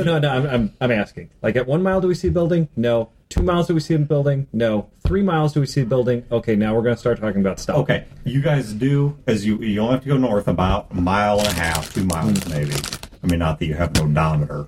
So you guys go about 1.5 miles, 2 miles to the northeast, and you find a road, and you don't have to follow it terribly far before you find an abandoned gas station that does have a standalone, like, shop building or whatever, Gotcha. which is still in sufficient shape that cinder block building that you guys, it's long, Thoroughly thick, looted, but still standing. shattered windows, leaves all over the place, but you guys can go inside. Scare the raccoons out. Precisely. Chase out the rats and raccoons, and then you guys can... Chase the rats. We're going to eat the rats. You guys are able to set up in there and hunker down and stay warm and whatnot. Well, Right. okay. So, Motomar and Songbird, is there anything in particular you were doing other than keeping guard throughout the night? So I want to, I mean, first I want to scan the perimeter, make sure that we're not currently being watched. Second, I want to find a good vantage point for us to watch the direction that he rode, Okay. so that if he returns from that approximate direction, we'll be able to see it. And third, from that vantage point, I want to essentially gather some, brush or foliage from the ground and try to essentially make a spot where I can hide and lie down and get my, fit my goggles, get my rifle out, find a rock or stone to brace my rifle on so I have a stable platform, and wait for this guy to show up and be prepared to shoot him if I have to. Okay. But while I'm doing that, do you ever notice that when other people want to do things, Lee wants to stall, but as soon as Lee wants to do something, he insists that everyone else just follow suit? Yeah, now that you mention it, yeah. For example, I was insistent that we continue, and Lee wanted to stop and talk. The moment that Lee decided that it was time to go, that it was just time to go, period. And all discussion would cease. Isn't Lee the captain? Lee does not have... No, Lee is not the captain. But he has the hat. I believe that the monstrosity has the hat. Monstrosity. The pit fighter, Casey. Casey. But Casey doesn't want to be the captain. Well, Lee cannot be the captain. Why? It's difficult to explain. Well, it could be Phil. And it could be Lee. After that, I think it goes to Emily. Who is she? Oh, you'll meet her. She's the youngest member of the crew. She's high-spirited. How old is she? What, 11, 12, something like that? Huh. Mm-hmm. Well, you think she's spirited now. Just wait a year or two. Yeah. Yeah. Well, Phil's sister's about that age. She's pretty spirited, so I see what you're saying. What was her name? Jenny? Yep. Yeah, Jenny's pretty spirited. Do you have any other family besides back there? No, my ma, she died. So, never met my dad. So, Lee and Phil, they're the only family I got. Well, it's quite brave of you to volunteer to stay behind. No, somebody, We need to find out who these people are. Also foolish to do so alone. Well, I'm not that smart. I won't hold that against you. Thank you. Now I'm going to go a little bit closer. You just watch over and make sure nobody touches me. Before you leave, make sure that I'm adequately covered. Okay. Yeah, and so what I'll do is I'll step back to like where the camp is. I'll look over and make sure that she's, camouflaged enough. And then my plan is to, that way she can keep an overwatch over me, but I want to be close enough so I can hear any conversations. So I'm going to use, ground. I love you. Use the word Overwatch. I'm gonna cry. So I'll so that they don't become infilated. Yeah. Oh. can I I'm use, inflated. Or bloated at We're going to least. see infilate. These pants just got tight. Pants are so tight. That's a Jethro Tull lyric, but I'm sorry. I've digressed enough. I apologize. Can I use scouting to camouflage myself and maybe to give myself? Oh my god, can you look like Conan with all the black and white? Yeah, I'll use some water on the I will on let the you. ashes. I will let you pick between smarts and social, or whatever the exact attribute name is, with social, whatever. I don't know. You're not giving him much. No, social. What? Okay, so neither's a good. Well, I was going to give you a choice, but No, okay. that's right. So it's smarts or So social. if we're picking between horse dung and cow dung, I mean, it's Right. still, It's still basically the player's choice the here. taint or the asshole. One's more useful than the other. Wow. Nice. So that's a 14. Okay, so you're able to camouflage pretty well. So it's now next, both of you give me a perception check, and both of you may use your advantage skill. So 3d6 pick the most best team plus perception. Wow. Boom. They won. Said perception, so that is 12, 17, 24. He got double sixes as well. Nice. So that's Wow. 12. Yeah. So 21, 23. Okay. Somebody's getting shot in the pee hole. All right. As you guys sit there, you are 100% positive. I mean, 100% positive. There is nobody watching you from the hilltops. There is nobody within your line of sight. There is nobody that is staring back at you. In fact, in this darkness at that distance, there's no way anyone could even see you without some kind of assistance like what Songbird has. And she's got that, so she is 100% positive there's nobody that has that advantage on you watching you back. However, there is a moment where, as you guys are sitting there, just in this perfect stillness, what you can get is, because it's cold enough, there's no birds, there's no real significant sound of wildlife, there's no bugs, and so it's incredibly quiet. There are two distinct things that you hear, all right, and let me stress, these are distinct. They come from different directions. One does not tie to the other. The first thing you hear is off to the north, and it's not terribly loud.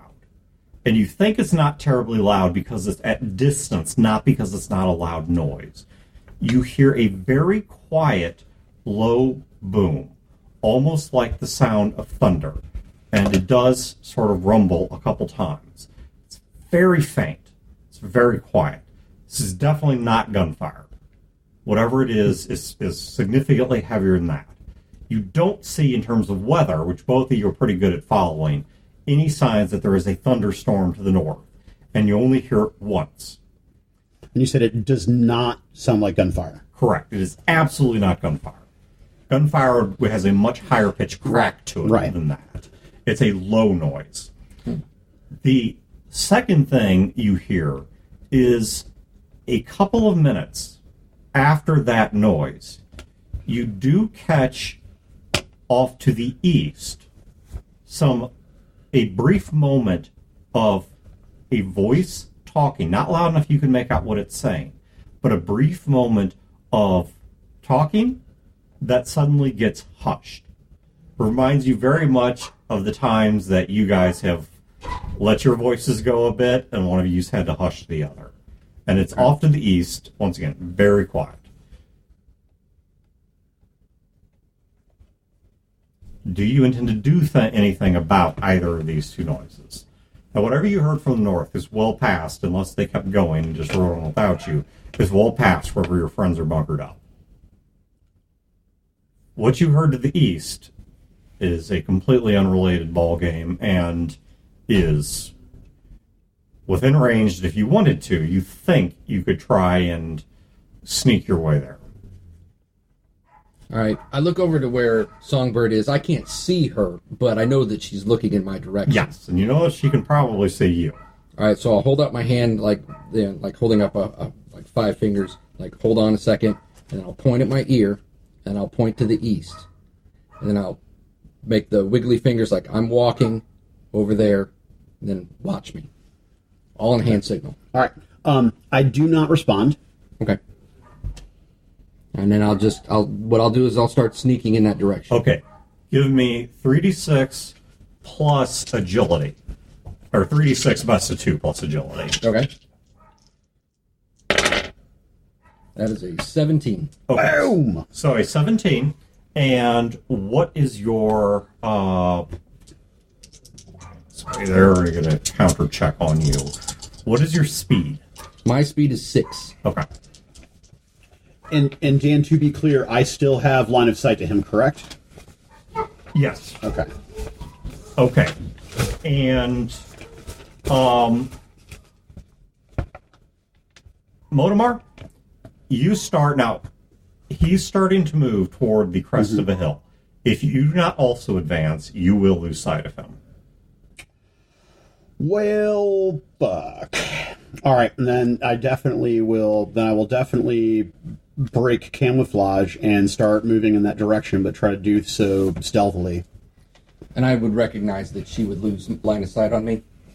Yes. All right, so what I'll do is I'll just over the crest, I'll wait, Okay. and I'll just motion for you to come up to me. Then I will pursue. Okay.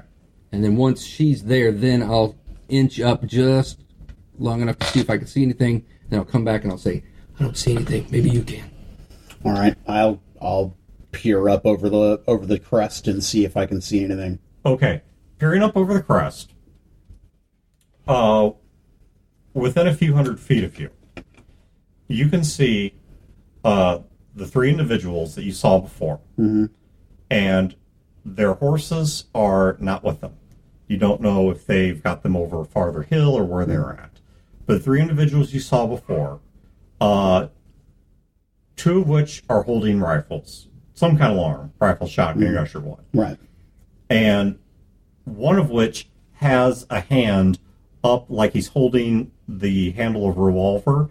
These guns are not leveled. They simply have them, but they're not leveled, they're not aimed. Mm-hmm. And they're holding stock dead still. They're looking in a variety of directions. You're guessing these guys are, once again, completely blind out here, but are holding perfectly still, not making a noise, and seemingly listening.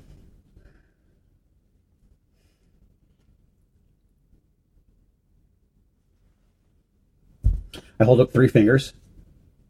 Okay. And then I hold, so I've got my rifle down. I take my left hand and I put it in front of my visor to indicate that they cannot see. And then I point to my ears to indicate that they can hear. Can Motomar see you? We're right next to each right. other. Yeah, Yeah, he moved. Gotcha. yeah, it's not cave black, right? Gotcha. Yeah. All right. So then I'm going to zoom in on them. And I don't know how much magnification I can get. Okay. Based on their dress, these people, they look better equipped for... And here, I'll explain how I'm arriving at this conclusion, or you're arriving at this conclusion. These people seem to be far better dressed for water travel than land travel. Now, while they do have things like boots and such, you notice some things that you would expect from river travelers that you would not expect from land travelers. For example, their coats, their pants, they seem to be oiled. So they're more resistant to water than what you would normally expect from somebody traveling over land. They don't seem to have anything that would provide them with any form of shelter. You don't see anything like tents or things like that. What they're keeping warm with is additional layers of clothing, which actually might make moving on land a bit more cumbersome, but doesn't require fire. Which is, generally speaking, now you can put fire on boats. You can do things like get bronze pits or things like that. Right. And make fire iron pits and make fire on boats. But obviously that's not something you're going to be able to port on the land. It's just simply going to weigh too much. Their horses, once again, are not with them. The rifles of the individual, the long arms that the two individuals are holding, both do to appear by the size of their bore that these are either shotguns or dead man's guns. These are not precision long-range weapons. These are more meant to do a spray at closer ranges. And one of them has a hat pulled low and a bandana pulled balaclava style up over the nose, which could just be for the sake of warming breath. It is cold out here.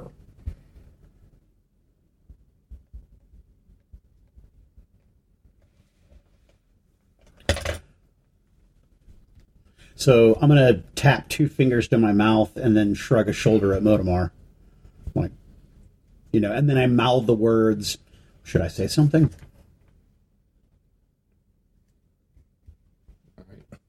I'll tap your goggles and then I'll indicate, can I look through your goggles? Oh, sure, yeah. Big old smudge fingerprint.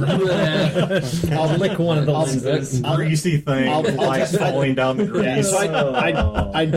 grease. She's very, very reticent, but she'll take them off and she'll kind of try to, show you kind of pantomime how to put them on. Okay. And then look, painfully through the dark scope of her rifle, unable to really. So I'll crest the hill, just my head, long enough just to see. Do I know who these guys are? You do not recognize two of them. One of them, you don't know his name, but you recognize him, and it takes you a minute to place him. But the guy that's got his hand like he's got his hand on a pistol of some kind, he sort of has his hand back up and on his waist.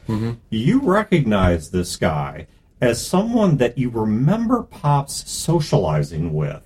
He was not part of the boat crew, but you remember him socializing with this guy on land several times. You saw the two socializing together when you would stop on land. Like, so it would be like, hey, how you doing? Yes, Let's go drink. And it was positive socialization. Positive as Pops gets. Yeah, as positive as Pops got with anybody. But no, this was not socialized with as in they would threaten each other or things like that. At least not seriously so. I mean, Pops had a rough sense of humor. Right. As Pops used to say, be an asshole to your friend and a friend to your asshole. Right. Exactly right. Exactly right. I didn't say that. All right. I'll hand you back the goggles, and then I'll lean in real close to your ear, and I'll just say, "If they shoot back." I just give him a salute and a smile. All right. What was Pop's? It was Popeye. What was his last name? Doyle? Popeye Doyle. That was Reeve. It was Reeve. It was Reeve, yeah. Popeye Reeve. Popeye Reeve was his actual name. All right. Everyone thought Pops was her father, and he preferred that because he didn't fully understand what his name meant until later in his life, and then became rather disenamored with it once he understood what it was a reference to. All right. So what I'll do is, Songbird is where she is. I'm going to actually move about 20 yards right of her. Okay. So that way, once I start to come up over the hill, they're not directing any fire at her. Right. And obviously I want to have a vantage point so I can actually, basically level the rifle and see. So if I do need to shoot, I can. And then I'm going to put some in Motomar. All right. And what I'll still be, barely over the crest of the hill, and I'll just say, Popeye Reeve. The guy that has his hand on the pistol, he unholsters it, but it's still at his side, and he calls back, "Which one of you is that?" Votamar. He glances over his shoulder at the other two, and then looks back and says, "Votamar, how you doing, boy?" I'm doing all right. "That's good. Where are you headed to?" Well, we're headed to St. Louis. Where are you headed? "We're headed east, back to the river. It's where men like me belong. Yeah. Say, I hope there's something good for you in St. Louis." Yeah, why do you care where we're going? "Why, you care where I'm headed?" Well, you're the ones that came spying on us. He glances over his shoulder, looks back, says, "Are you playing with me, boy?" No? Okay. We were ahead of you. You've been following us. Now you follow us into the darkness, and you're going to tell me that I'm spying on you. I'm asking you again, you playing with me? No?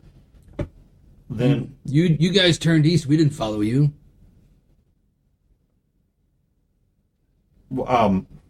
how would you describe our current situation? I don't laugh in character. No. all right, I go, Well, we stayed put. You came to us. Right? We came to have a look to see who's following us, and once we understood, we started making our way east again. all right. Which one of them is speaking? The one that has his hand, the one that does not have a long arm. And this is the guy that's got the. No, this is not the guy with the balaclava, Okay. with the handkerchief. All right. I say, And this is the guy that Motomar recognizes. Yes. Okay. all right. I'll say, I'm going to come out. None of you son of a bitches shoot me. We're not going to shoot you unless you shoot first. Why would you say that about their mother? And I'll stand up, Okay. and I'll hold my hands out, and I go, I'm not armed. Well, it's a bit dark to tell that, but we'll take your word for it. You can follow my voice if you want. all right, I'll move up. And you guys got any smokes? He. God, I want a cigarette too. he reaches out with his left hand, and one of the guys that has one of the long arms puts it down and packs a pipe, and then hands it back to him. Says, "If you come down here, we got a pipe for you." I'll walk down there. All right. And I'm not going to try and be quiet about it. I'm just walking All straight right. to it. When you come down there, you can see some sparks in the darkness, and you start to smell pipe tobacco. And as you get there, one of them hands the pipe out. The one with the pistol hands the pipe to you. Yeah, I'll take a pull off of it. Okay. That's good stuff. I'm glad you like it. This guy, Pops used to smoke this. What is this? Captain Black? I don't know the name of it. I can tell you it's tobacco. Sweet. So, what's taking you to St. Louis right now? Oh, well, we were, back that way, and now we're headed to St. Louis. So you were just out in Carver country. No, I mean, you say it like it's no thing. I mean, just like that's just where you go now. Don't you? Well, when you're the heir apparent. Are they in? We were taken by the Carters, and we got away. Now we're headed to St. Louis. They just let you go? Well, not exactly let us go, but and I think they're headed to Cape. Are you going to Cape? We're thinking about it. Why? Well, you might let them know that the Ists are on their way to Cape. We'll do that then. So you just escaped from the IS. So I guess that explains why you've got no gun. Right. Yeah, they took our guns. What about food? You got any?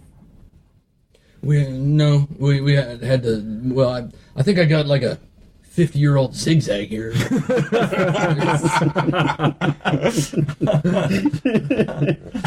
That's some good eats. All right, that's better than a 50-year-old Salisbury steak. Yeah. So, would you like some food for the road? Yeah. That'd be mighty nice of you. Is it just you, or do you have friends as well? Well, my friends, they moved on. Like moved on. They're done with you. No, well, they just moved on ahead. They're probably in St. Louis by now. Hell, Okay, so they're fed. yeah, So, they might be eating one of the horses by now. now you do know we just saw you guys together at a campfire not but 30 minutes ago. I really doubt they're in St. Louis already. Oh yeah, you're right. Jesus Christ. That's hilarious. Yeah. What's the name of your boat? Well, we've got a couple. Oh, Wait, you give me that. It's empty. Oh, well, tempt me then. Yeah. I tried to grab some earlier. oh, More of those? It tastes like cornbread. I'm not taking them home because they're cheese. you looking for crew? Well, we might be willing to add to it, depending on what you've got going on. Do you have this following you? Yeah, probably. Okay. Well, at least we're getting to the honest part now. Yeah, they're not too happy. Seeing as though we killed. Well, we didn't do it, but they killed Ma Carver. Who's we? Well, like I said, we didn't do it. Okay, so we didn't do it. The head of the Carver clan is dead. Yeah, a guy named Yak. He's a real ornery son of a bitch. He So is Yak in charge now? well, kind of. I think for now, probably. You don't remember me, do you, Motomar? No, I don't. You look familiar, but I'm sorry, I don't remember your name. Can't place a face. Yeah, what was your name again? My name's Arturo. Arturo Craig. I wish Phil was here. He'd know who you were. Well, you want to go remember Phil? get Phil? Well, we can wait here for him. Oh, well. Where's your boat? What happened to it? It's in Cape. When we got captured by the we had the. You're going to St. Louis. Well, yeah, that's because I got really bad rabies. I'm sorry, you have rabies? You seem kind of together for someone who has rabies. Well, I think I'm getting better Yeah, that doesn't happen with because rabies. I can feel my hands now. Okay, that doesn't happen with rabies. Well, that's what the doc said. But Doc, you have Doc who?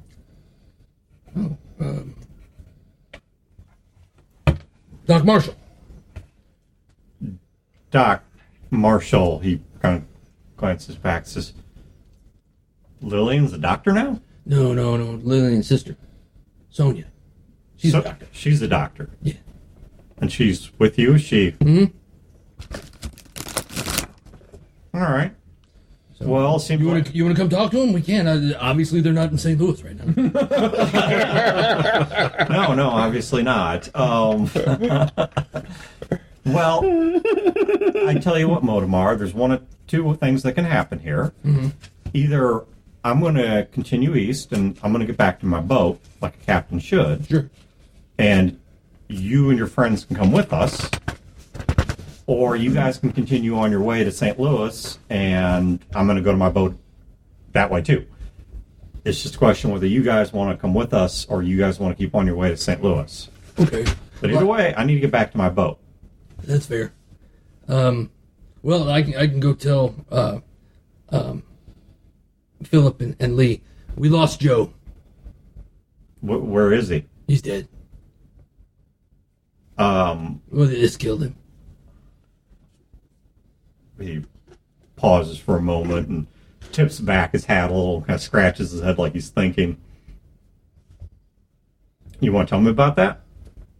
Yeah. Guy named Koresh. He was the preacher man. He let his guard down, and Joe charged him, and Koresh got the drop on him, unfortunately. But then we got the drop on Koresh. I see. So I guess that, Phil shanked him. yeah. So that means you're a free man now, right? Pretty much, yeah. Ain't got Crush following you anymore. Well, no, he's not following me, but you know, I'm sure Yak wants us. He's looking for us. All right. So what's it going to be, Motomar? Are you going to come with us, or we going to go on our way? Because either way, we're going that way. Well, I mean, do you have a camp somewhere close? I mean, it's how far is your boat? Well, it's at the river. How far is that? I don't know, probably. I don't know. It's real smart for us to be walking around at night like this. So, I don't know. Maybe get there tomorrow, day after. So you have a camp? Well, I mean, there's where the boats are, but if you call that a camp, sure. So what if I go get my friends? Where are you going to be? Well, if you're coming right back to join us, maybe we'll wait for you. Oh, okay. Well, that'll work. So, Yeah, wait here, all right. Well, I tell you what, we'll wait here. and I'll go get them. Okay, we'll wait here till morning. Because I can't do any deals. Not right now. I was told I can't. Okay. No business. Well, all right. Well, I'll be here come morning. All right. I'll at least wait that long. Okay. My two friends, they might head back, but at least one of us will be here till morning. Okay. So if you want to go get your friends and bring them back, we'll still be here. I'm not going to follow you. All right. Deal. All right. I'll be right here. I'm gonna shake. Okay. He extends his right hand and I'll shake shakes. it. All right, we have a deal. Okay. And then I'll like lope over the hill, and then what I'll do is I'll go right next to Songbird, and then once I stop at the bottom of the hill, I'll just turn around and I'll creep back up and I'll say, If any of them try and follow me, shoot them. and then I'll run off to go and Give him a tight little nod. and I'll run to where the group is. Okay. So he's running back to the group. Songbird, what are you doing? I'm gonna keep watch on them, and Okay. if one of them tries to follow, I will seriously consider shooting him. Their voices are incredibly quiet, like this, like painfully quiet. They have a brief but rather animated, based on their gestures. What you're guessing is argument. Okay. After which, one of them heads east. Another one kind of lingers between the two, and then eventually turns and follows and heads east, Okay. and leaves the guy that Motomar had been talking to sitting by himself. Okay. None of them follow Motomar. Okay. All right. Well, I'm then going to stay and keep watch on the one guy who stayed behind, who Motomar was speaking to. Okay. Or I should say, to whom Motomar was speaking, but that's neither here nor there. No, it's to who or to whom. Yeah. All right, Motomar, you find the group mostly by the sound of the horses. Okay. They have no campfires. Before he shows up, Sure. I want to, when we kind of, everything calms down and we're kind of settled,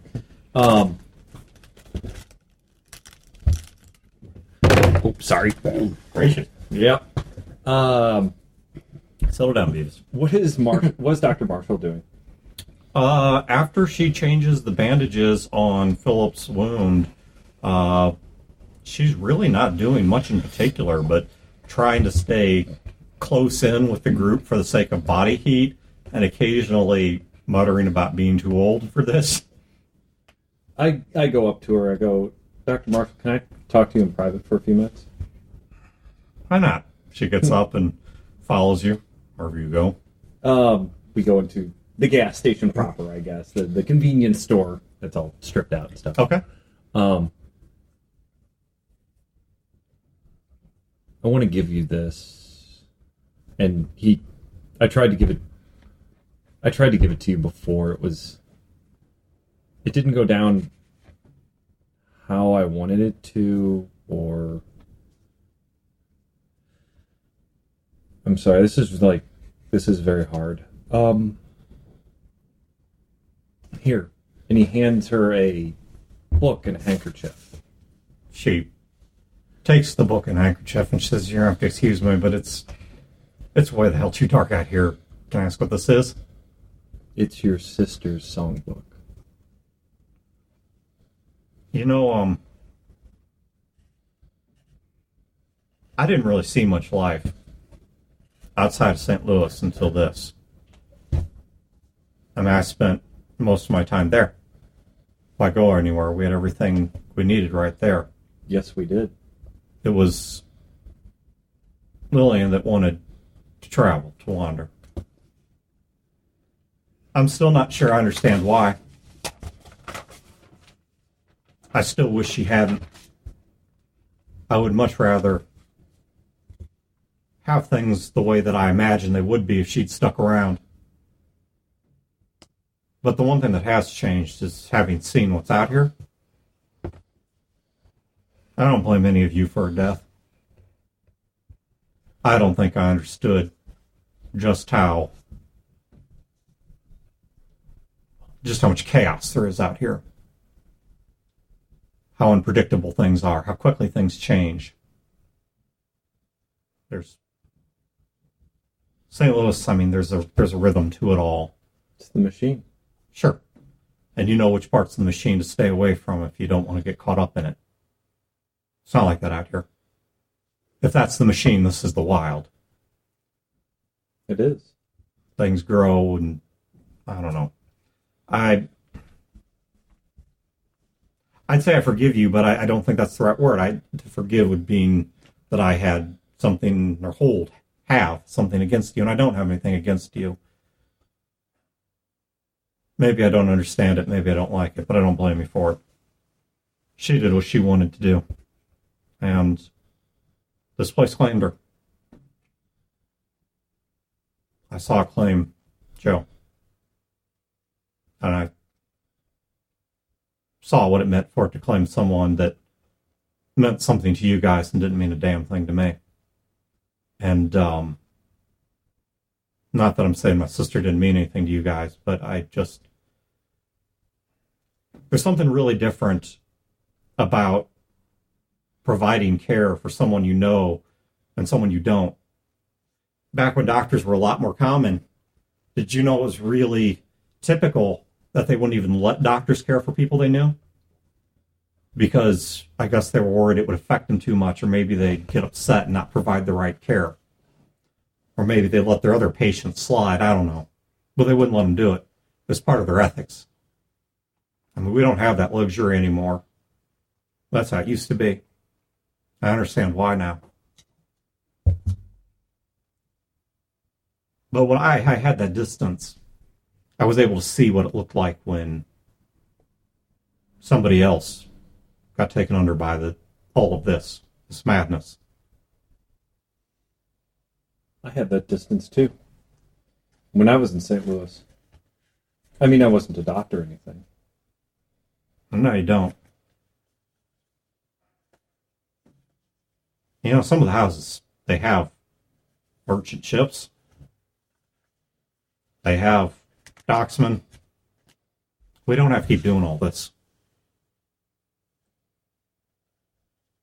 I'm sure if we made the right deals, picked the right place, I mean, with the skills we've got, places we've been, the things we know, we could settle down pretty comfortable.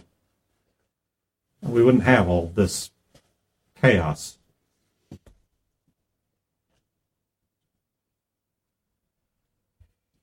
I didn't leave St. Louis to settle down.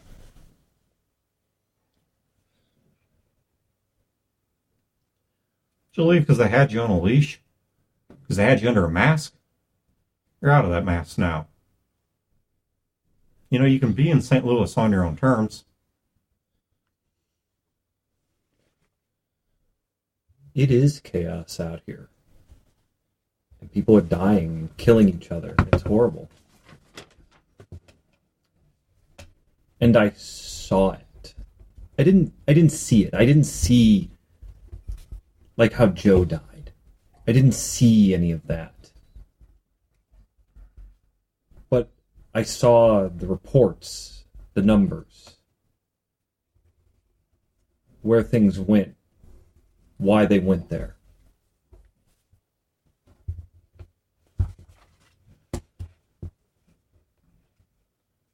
I think a change can be made. I think people... Talk to this. Yes. Let me tell you.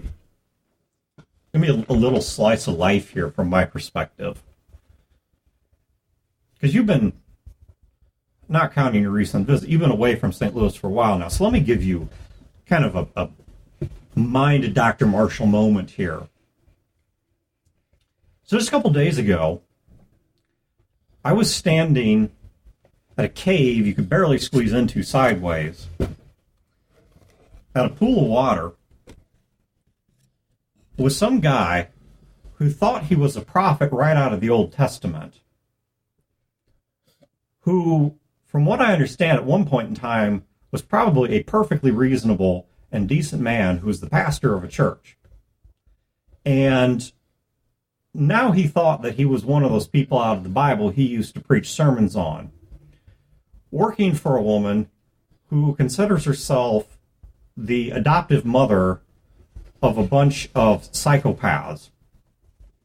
And while I was in that cave, for reasons I'm still not entirely clear on, what may be the most decent person I have met out in this shit pile leapt on this ex-pastor and ended up getting his chest blown out by a shotgun. And a friend of his, who has also been driven so crazy by this place, took the remains of his body, which anywhere sane would be a closed casket funeral, and put them in rabies-laden water under the belief that somehow it would put him back together. Because he was so desperate that that was literally all he could think to do. He wasn't even trying to stitch the bits and pieces back together. No, it was madness wrapped in madness wrapped in madness. And here there were organs and limbs floating bloodily in a pool of rabid water. Rabid water. There's a phrase that shouldn't even be in my vocabulary. Rabid water to try and put back together the thing he had lost, because it's the only way that he believed was even feasible. Because that's what his mind has to hang on to make any sense, to have any light of hope out in this world. And you think you can make a change out here? Lee walks up to her, grabs her, hugs her as tight as he can, and starts sobbing. She just holds him. And he just sobs and sobs until there just isn't anything left. She helps you sit down, and she sits down with you. And after you have cried for a while, so after some time has passed, she doesn't say this immediately, but as the minutes drag by, you're not sure how much time has passed. And you're just sitting there in the silence. And all you can hear is some distance away, the horses occasionally huffing or pawing at the ground. Says, I think I understand. You have to believe you can make a change out here, don't you?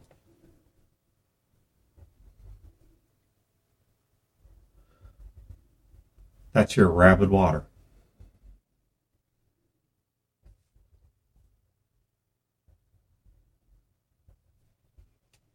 A change has to be made.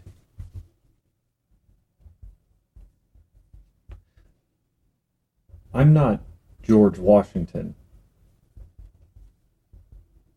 I want to be Johnny Appleseed.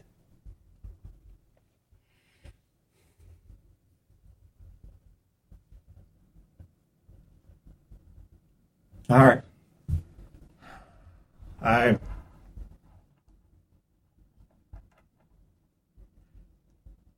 I don't see how any of this works out.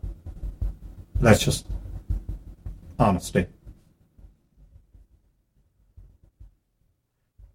But I'll stick with you so long as this crazy journey runs.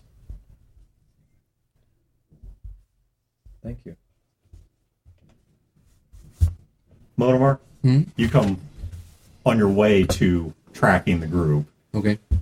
You come across Lee and Dr. Marshall sitting up against a tree. In the gas station. Yeah, not. Oh, I'm sorry. In the gas station. You were in the gas station. Okay. Do I hear any of the exchange before any of this, or because I'll give them a minute to kind of sit there and do their thing. I'm not going to interrupt. You would have heard the last part, Okay. not the part before, because that occurred while you were having your exchange elsewhere. But you heard that last part. Okay. All right. So then I'll just kind of come out of, come into the light, and I'll just walk up and look at the two of you. Lee goes, ding, ding, ding, alarm. Alarm. Am I on watch? Dr. Marshall stands up and straightens out her coat. So, Monomar, did you find our people? Our ghosts? Yeah. And then I'll just kind of sit there for a second, and then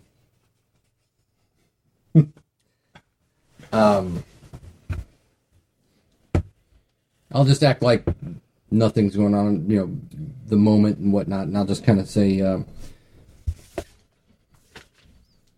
Lee, where's Phil? They were huddled up in the garage, last I saw. All right. Do you remember Arturo Craig? Do I? I was. Chad, I'm actually going to give you a chance, because, you were in St. Louis for a lot of this, but I'm actually going to give you, what is your primary skill? Oh, the lawyer Paraclete? thing? Yes. I'm going to give you that plus int to see if you remember something else. Jesus.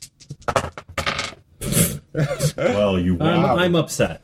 you waned the roll, so... So 2, 4, 6, 16. Okay, well, that's still pretty damn good. I'm really smart. The name is familiar. You're having trouble placing it. This is not a person you ever directly met. But the name is familiar. You're trying to put your finger on why. In a little bit, I'll give you another roll to see if, as your mind clears, because you are emotionally upset, as your mind clears, I'll give you a little bit to see if you can remember why. Okay, so Motomar, back to you. Right. So, then I'll say, well, Phil will know who he is. So, Okay. I'll just go to the door and I'll open it up. Phil. I bring my finger up to shh. I point down to sleeping Leanne. I wrap the blanket around her and I step outside. Slowly put down the pot and the wooden spoon I had ready to go. Maybe now's not the right time to baby Albert her. Yep. I step outside. What'd you find? Arturo Craig. Did it mean anything to me? Wayne, I'm going to give you a much lower target on this to remember who this individual is. You may give me your merchanting thing, because this does involve merchanting. Right. You remember this before he does. And you can give this plus smarts. Okay. I'll just go ahead and assume you also waned. 14. 14. So you remember him as someone Pops used to chat with, and they had a friendly relationship. You also remember Arturo Craig is a river pirate. Now, he's a more stand and deliver type river pirate. He's not like a murderous cutthroat. This is the opposite end of the ist in terms of bad guy. But you do know he sure as shit ain't going to St. Louis, because if he does, all that's going to happen is the first person to spot him is going to make some money and he's going to hang from the teak. Well, Arturo was friends with Pops as much as anyone is, but he's a pirate. Okay. He definitely ain't going north, because he goes into St. Louis, they'd string him up. Well, Hand me those, whatever those are. cookies? No, the other thing. This tastes like cornbread. The nipple cookies. I'll try the cornbread and then also the nipple cookies. Well, it was Arturo and two of his guys. Songbird's still keeping an eye on him. They're waiting. I talked to him. What do you want? Well, he said that we're welcome to go with him if we want to. I asked if he was going to Cape. He said maybe. If he's a pirate, probably not. I don't know. Is Cape, would Cape even have a thing for pirates? No. Yeah. Gallows. Yeah, gallows. If you buy a place, so it's not like you mean a prison or a right? gallows. Yes, absolutely. Right. Yeah, so he's probably not going there either. I mean, he might pass by it. He might even rob a ship or two on his way down to Mississippi. But And then I'll say, I told him about Koresh, Okay. and he said, so Koresh is no longer looking for you. So he knew Crash was looking for you. Likely. Bounty. Wonder if he's wonder if he was in contact with him. Maybe try to sell you out. Maybe. Anything for a profit for a guy like that. All right, we're like right at the door, so I'm sure Lee Yeah. can hear Yeah. all of this. I'll say, so he's kind of by himself now. Is there a bounty on him? Can I roll my? yeah, give me a check again. Yeah. Yeah, now you know a little bit more about him too. 5, 6, 7, 8, 9, 19. Oh yeah, there's a hell of a bounty on him. Once again, he's not a murderer. He's not a killer. But I yeah, look right at Motomar. I say, no, there's no bounty on him. They don't have anything. That's really surprising. He's Yeah, I know. I think the bounty's more down on Cape Inn.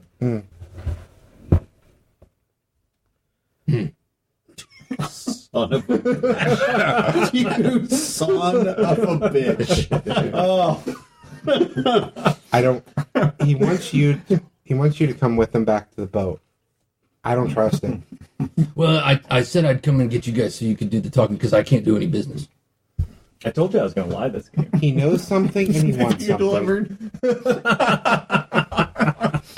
I look over at Lee. He knows something. He wants something. If he really is alone, maybe we should talk to him. Well, think of it this way. I mean, I'm not saying no, but think of it this way. If there was a bounty on Motomar that Koresh put out, Koresh had a whole faction. Yeah. He might figure there's still someone willing to pay.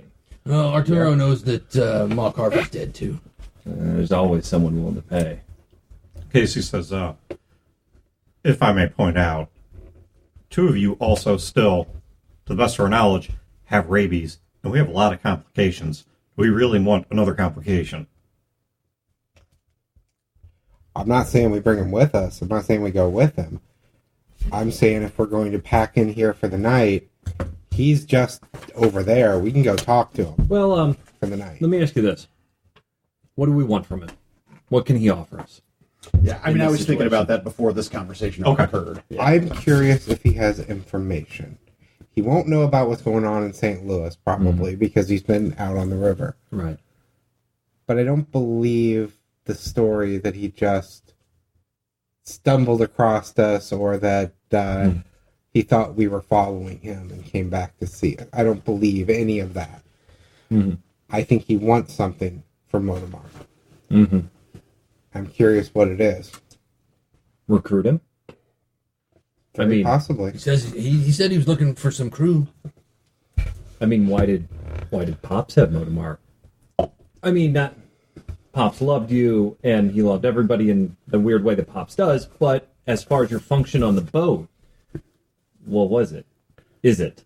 He wanted me to scout and get supplies and range to make sure that whenever we stopped, my job was to make sure there was nobody gonna hurt us. River Pirate? Could put those kind of skills to use. Yes, he could. Could he put skills that you have or I have to use? Probably not. He'd be great at pointing out targets. Well, that's Yeah. true. And having a doctor Yeah. Also very good. Right. And you without a tongue could be quite useful.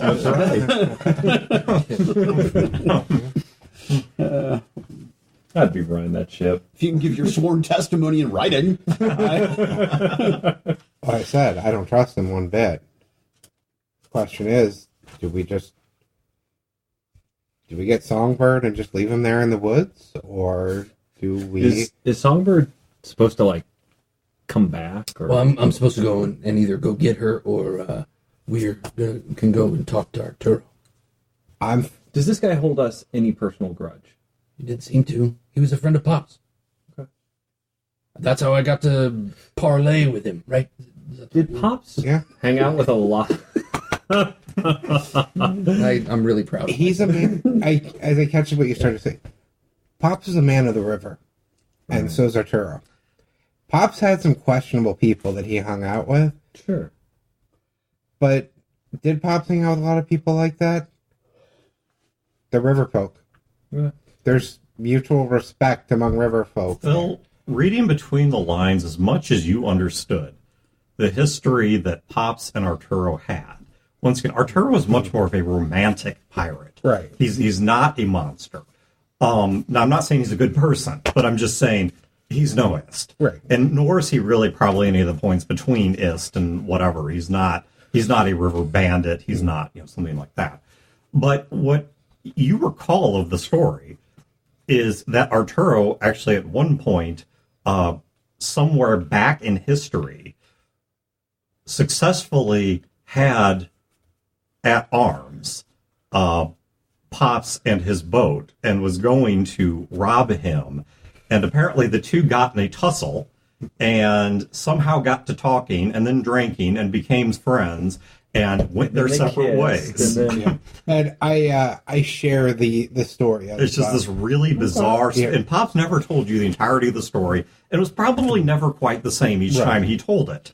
But the consistent truth is that somehow Arturo was actually going to rob the ship that Pops captained, and out of that, the two somehow, once again, the details change in every telling, became friends. So I basically, like I said, a mutual respect. is there any cash in the cash register? Like actual cash, like Yeah, cash like cash? old pre-war cash. Yeah, you'd probably find a few coins. And As we're talking, I'm trying to figure out how to open the thing. it's not terribly hard to do. It's probably was jacked open at some point immediately post-war when people still had the delusion Yeah. money would be worth something. So they probably left the coins. Yeah. Like you're saying. So the question, I'm like fishing the coins out, looking at them, kind of stacking them up, just nervously fidgeting, Yeah. playing with them. Yeah. so the question is, would he know anything that would be useful for us? Wouldn't it be a good thing to have a river pirate as an ally? Especially if we're gonna like transport So- wine. So there are two questions there. Does he have anything useful to us? I believe the answer is yes, but not in this situation. We have to get you two to St. Louis. Right. The answer to would it be useful to have a river pirate as an ally? Yes, but there's a term called impressment that I would fear. It means basically taking people and forcing them to work for you on your ship. It's a romantic piratey notion. One man can't do that to this many. No, he can't. And Well, and we're not traveling more at night. I am definitely not suggesting that we waste any time here. Mhm. But if we're already going to be stopped for the night, does it hurt us to go have the conversation?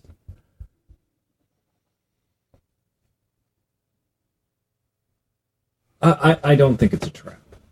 I don't either. Like you said, there's only one or two there. I'm sorry. Like you said, there's only two there. So, no, I don't think it's a trap. But I believe that he wants something. course he Specifically, he does. wants someone. We don't really have anything to offer him True. in this situation. Maybe later. He certainly has gotten a lot of information.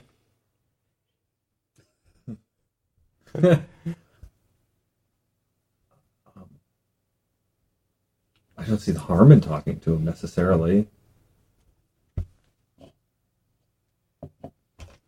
But I don't think that we should. I mean, we're camping here for the night. Some of us are going to get some sleep. Yes. So what do you want me to do?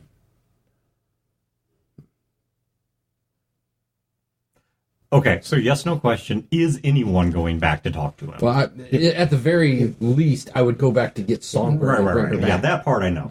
We don't know her, and we don't trust her. We're leaving her there. We're going. Deuces. They trust me more than they trust you. So is it? I'm intending to go with him to talk. Okay, so you, at least these. So yes, you two are going back to talk to Arturo. Is anyone else going to talk to Arturo? How late is it? What time is it? 9:50. No. No, he meant Awfully precise. it's actually It's on my heads-up display. actually it does have a. Yeah. It's probably around midnight-ish. Ugh, brutal. Not a long talk. I'll stay here. I'll just slow you guys down, and I'm about to pass out anyway. All right, so you two going back horseback or foot? I'll stay here and guard the women, and I'll guard Casey so he doesn't get hurt. Monarch, can you give me a moment with Lee before we go? Yeah. We probably he knows we're coming. We could probably take the horses and be a lot faster. Okay. I'll prep the horse. All right. Well, he's prepping the horse. I walk over to Lee, and I reach in my bag and I pull out a book, and I hand it to him. If anything goes bad out there, I want to ask a favor of you. I point back toward the garage. Teach her to read. If I'm not there to do it, I'm going to ask you to teach her to read. Lady Chatterley's lover. I have other books. And I think I'm in sound mind right now. And while I still have that, I've been writing this. It is everything. I'm trying to get everything out of what I remember of her mother and of my own life. Because if I lose my mind, I won't be here to tell her that. So that's what I've been writing in this book over the last few days. When I trust you to safeguard this book until she's ready for it. And I don't just mean if something happens tonight. I mean in the next few days, if the space medicine starts to wear off and my mind starts to go again. Well, I will. This I believe you will do. Because the last thing I ask you for, you won't do. You're damn right I won't do it. But this one I believe you will. If something happens, we're going to do everything to make sure it won't. But if something happens, there's no guarantee that there's a magic cure in St. Louis. I will try to get Leanne back to Herman. And when she's in Herman, I'll either teach her how to read, and I'll leave her with my parents, or Ellen will teach her how to read. Yes. And Ellen is the school marm who is Lee's fiance. I said I've got as much as I can out while I'm thinking straight. I turn, the horse is ready? Yeah. Let's go. Okay. All right, so you guys ride back to. I'm assuming they don't make the threshold, do they? No. I mean, I what my intention was is if it's Arturo's men, as soon as they split away, as soon as they got in the debate, and one guy left, and then the other guy oscillated, and then he left, I was a little worried that things were going to go sideways, and so I was afraid that I might shoot somebody. You still might. I still might. All You guys bring Lee? No. Nope. Well, I guess I don't have to shoot anybody. All right, so Waldemar and Phil, you guys find Arturo Craig sitting on a hillside. I mean, it's pitch ass black out, but you find him sitting there. And actually, by the time you find him, he's a little bit easier to find because he's lit a lantern. Captain Craig. He stands up and takes off his hat and does a flourish bow and says, "At your service." It's been years. Mr. Carstairs it has. Or is there a title now?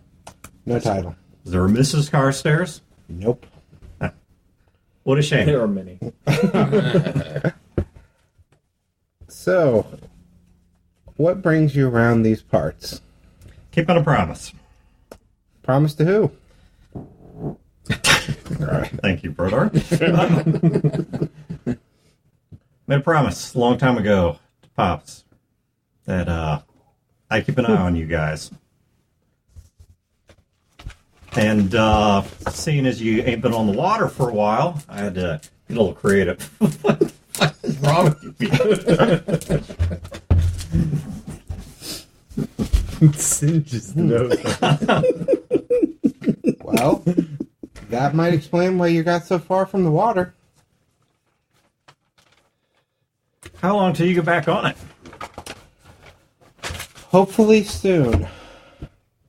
We've got to go to St. Louis first, though. Bless you. It's my immune system protecting me from Brodor. Yeah, exactly. My body's trying to expel it. They're just fecal particles and they're random butt hair. You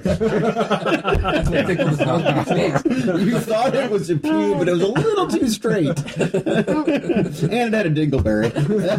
Your butt hairs have dandruff. Wayne, we're gonna focus here. I don't want any more of that. Sorry. So, I trust Modamar mentioned the rabies. I found it implausible, but yes, he did mention that he had rabies.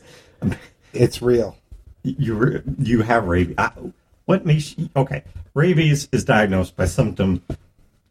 I mean, I've seen rabid men. I've had to shoot rabid men. We're under doctor's care that's holding it at bay, but it's not going to last long. You don't hold rabies at bay. This isn't regular rabies. It's Space Bees. This is like the worst B movie ever. This isn't regular rabies. It's space rabies. This is... what did she call it? What did Dr. Marshall call the... It's a mutated form of lyssavirus. It's like something called the Elissa virus. From pre-war, it's been sitting in a cave. We got some of the water. We got infected. Doc gave us something. Lets us think straight for a little bit, but it was touch and go for a while there. She's hoping she can cure it if we get to St. Louis and have a real lab for her. That's why we got to go to St. Louis, even though we don't want to. Well, once you get your cure, Then we'll be back on the river. you got something to trade for this cure? Doubt they're going to give it to you for free. We have information and leverage, which sometimes is worth as much as a cargo. All right. I'm going to be looking for you on the river. We'll be back on the river. If I Trust don't me. see you back on the river, I'm going to come find you on land. Fair enough. You heard about Joe? I heard about Joe. Not happy what I heard about Joe, but yeah, I heard about Joe. That's a fresh wound. I can imagine. It also means that I let down a promise to an old friend. But out that far, there's some places nobody's got reach. You know, we got Lillian's sister with us. I've heard. You know, Lillian died a few years ago herself. Yeah. Word I got was shrapnel to the chest. Is that about right? Yep. The man responsible for it, one of the last things Joe did was take a gun to his head. How do you figure somebody was responsible for that? Man told us. He was the one who blew up the steamer?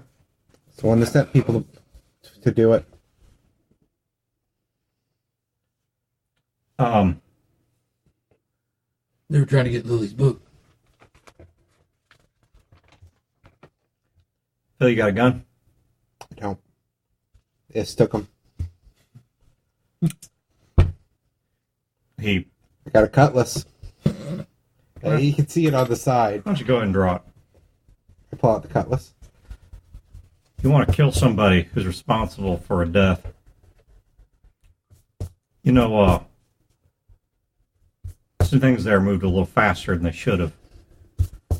If you want it, I'm going to give you a chance to settle blood for blood. Because,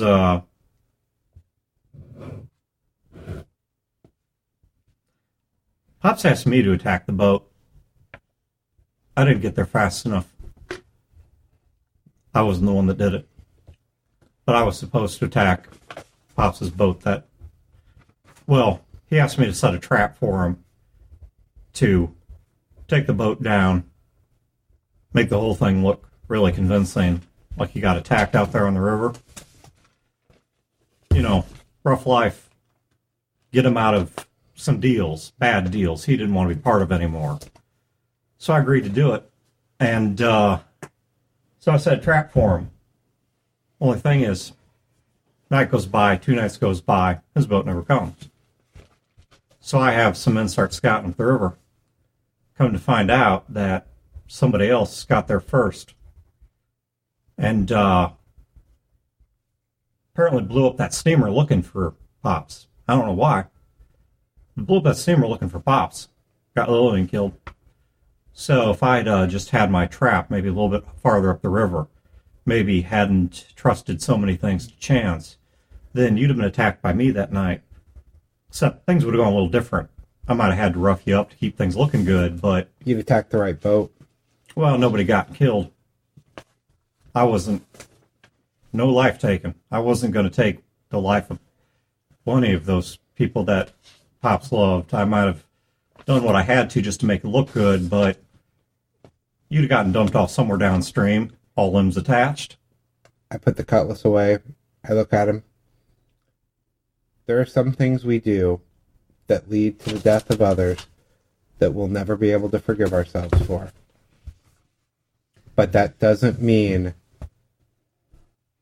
that it ends there for us. And that doesn't mean that we're the ones that did it. The people that did come for us, that man's been taken care of. Yeah. I was on the boat with Pops at the last. He didn't know I was still on there. And sucker punched me and tossed me overboard. So I wouldn't see what happened at the end when the boat went down. Set it ablaze, didn't they? Yes, he did. Got rid of the boat, got rid of the evidence. Yep. Nobody there to count the bodies. No What way. a smart guy. All right, Philip. I'm looking for you on the river. If I see you, all I'm going to do is nod at you and keep on my way. But that nod damn well better happen. It will. It's nice to know there's someone out there actually looking out for us, because lately it seems like whole world's against us.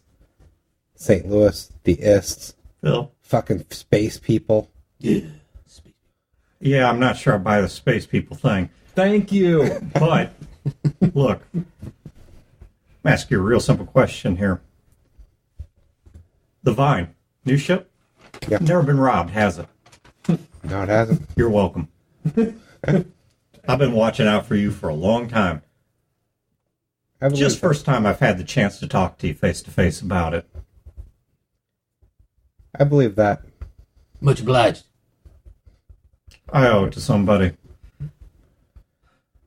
Well, gentlemen, I wish you the best tonight and the best of travels. You too. As he's walking away without turning around, yells out back to you, on the water. As soon as we can. I go back on the horse. It's like, I kind of motion up. I ride up over the hill and stop back where we were camped before?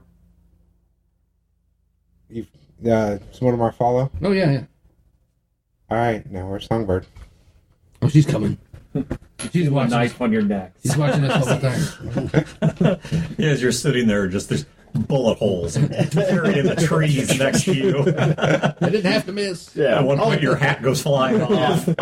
As soon as they break away from one another, and Arturo is heading back to toward the east, and they're breaking away. As soon as I recognize that there is safe distance between them, and that nothing rotten's going to happen, then I will get up and start making my way toward Motomar and Philip.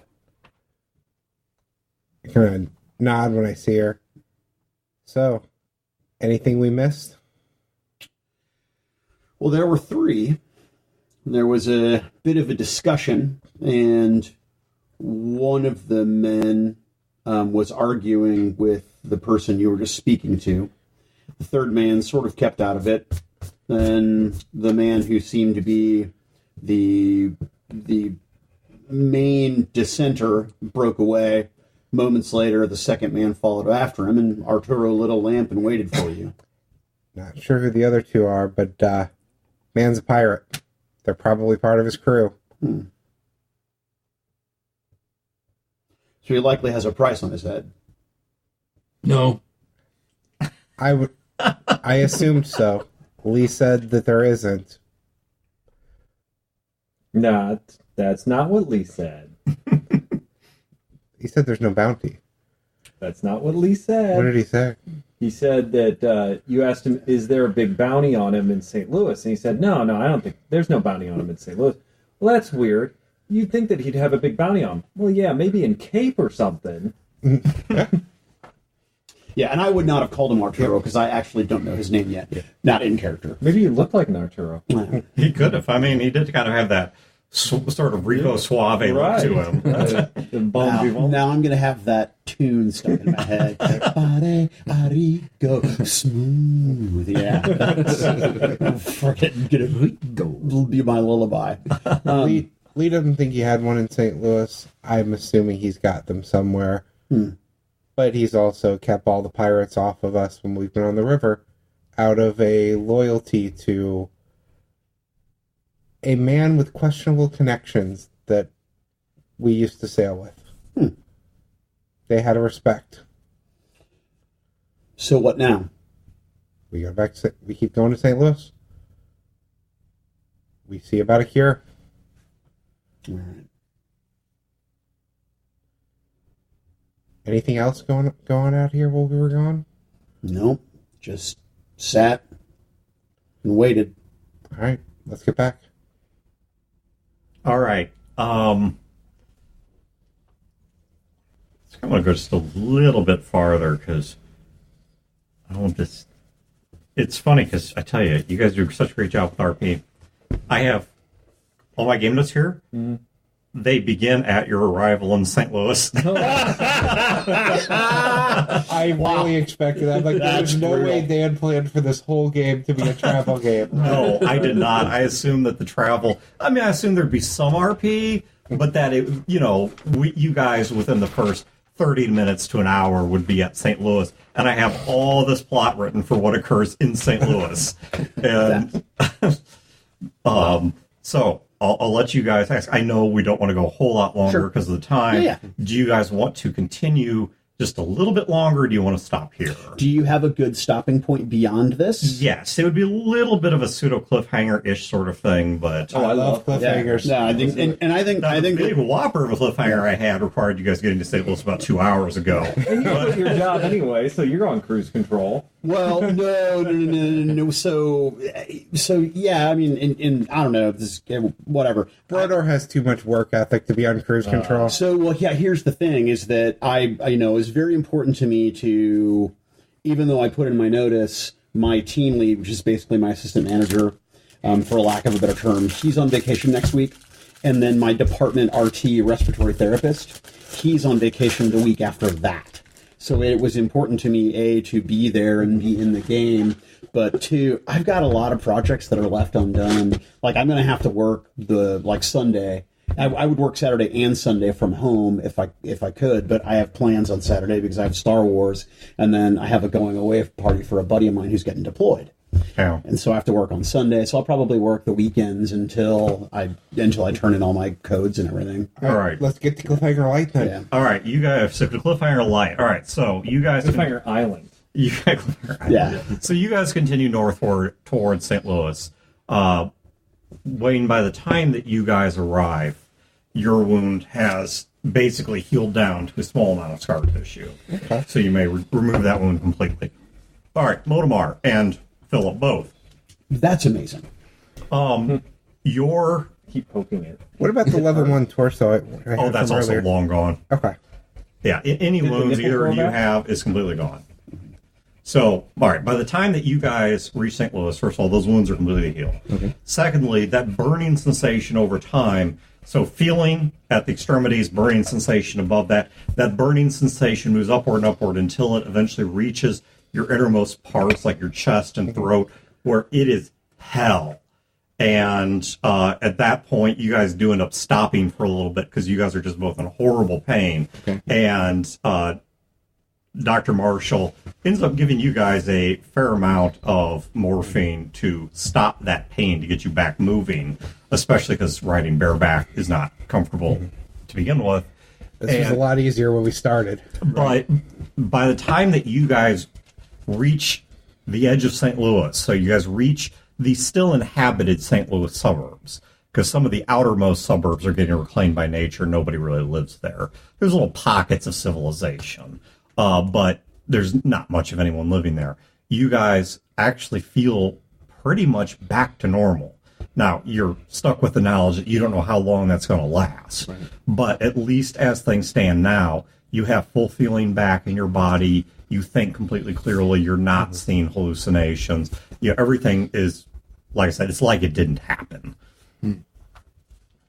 All right. So one of the things that you guys all notice as you get closer to St. Louis Is a wanted poster with a Turo on it and a huge reward. And Lee's like, I got somewhere to be. Yeah, Arturo Craig, 25,000 silver coins. It's Lee just like 3 new boats, a whole wine fleet. That's the exact bounty. It's a wine fleet. And no, it's on every billboard. great Every Merrimack Caverns billboard has been. It's everywhere. coast to coast. Wonderful. Yeah. All right. So when you guys, as you guys get close to St. Louis, one of the first things that you guys notice is something you don't notice, which is that you're used to this far out seeing more frequent patrols, seeing a lot more activity, seeing commerce. Things are pretty quiet, like spookily quiet. Like you're not seeing those military patrols. You're not seeing caravans coming and going. In fact, the strangest thing of all you see as you guys approach is you hear this kind of mid-pitch roar that oscillates in and out off in the distance. It's a noise that, with the exception of Lee, none of you have heard before. And Lee, even you have not heard this often until you guys catch sight of it. And you see 2 planes in the air that are doing broad circles over St. Louis. What is that? It's a flying bird. No, it's an airplane. Dan, are they? I'm trying boat that flies. to figure out if from books and pictures he would know the difference We between need one. a passenger plane and a military plane. Oh, yeah. I mean, certainly. Okay, so I'm basically like, so I'm trying to figure out. I mean, could you tell the difference between something like a large bomber and a passenger plane? Maybe not. Right. But a fighter bomber or a fighter and Are these fighters or? Wayne, give me Well, I can identify them. Yeah, I'm actually, aggressive. Chad may have, Yeah. because I think you actually did used to. Well, I've gone out to the airport before. I've seen them. Well, and on top of that, the house you work for is actually responsible for maintaining them. Oh, shit. I've seen purchase orders, and I've had to have at least a general knowledge of what they are. And I had a 13 on intelligence. Okay. You can tell that these are These are either fighters or fighter bombers. These are smaller aircraft. They are Well, they're definitely not Airbuses. Yep. And they're not crop dusters. they're It's not like no Lockheed Martin here. I look over at Lee and it's like, those are working military jets. Chad, you would recognize that these specifically, St. Louis has built two models of airplanes based on designs they dug up from the World War II and sort of Korean War era that actually were built in St. Louis. And those two planes, you're only seeing one of the two types up right now. This is an F-2H Banshee. The F-2H Banshee, you would know... That one's a Banshee. They're both... It's a pair of Banshees flying together. They're armed with 4 20-millimeter cannons. They typically carry 6 500-pound bombs and 4 high-explosive rockets. I rattled that off. Like, it's just fat. Boom, boom, boom, boom, like that. And they're spending... I tell him how much fuel they're spending. Yeah, Exactly. And St. Louis is capable of producing, well, through its satellite towns, is capable of gathering oil and producing jet fuel. It is not an easy process for them. No. It's like they're willing to expend the fuel to keep those things up in the air. Does anybody... Can I borrow someone's scope? Here. Because mine doesn't attach to my rifle. Dan, what's the... is there a specific house that has coloring on the side of it, like a insignia? They are, while they are maintained... Or is it overseer? While they're maintained by color, that's supposed to be one of the functions that color provides to the machine as a whole. So if things have not gone completely shit sideways, these should be under the command of the overseer, or at least the overseeing house. So at least indirectly. Does it have any insignia on it then? It would be marked with the colors of the overseer. Okay, But- that's not crossed out? No. Okay. Okay. I hand the scope back.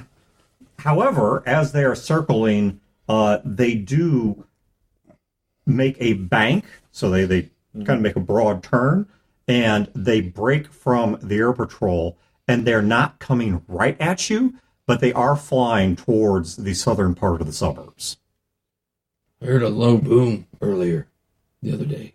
A low boom. Like Any smoke on the horizon? Not yet, no. Are we walking into a war zone? I have no idea. I don't think we should be out in the open.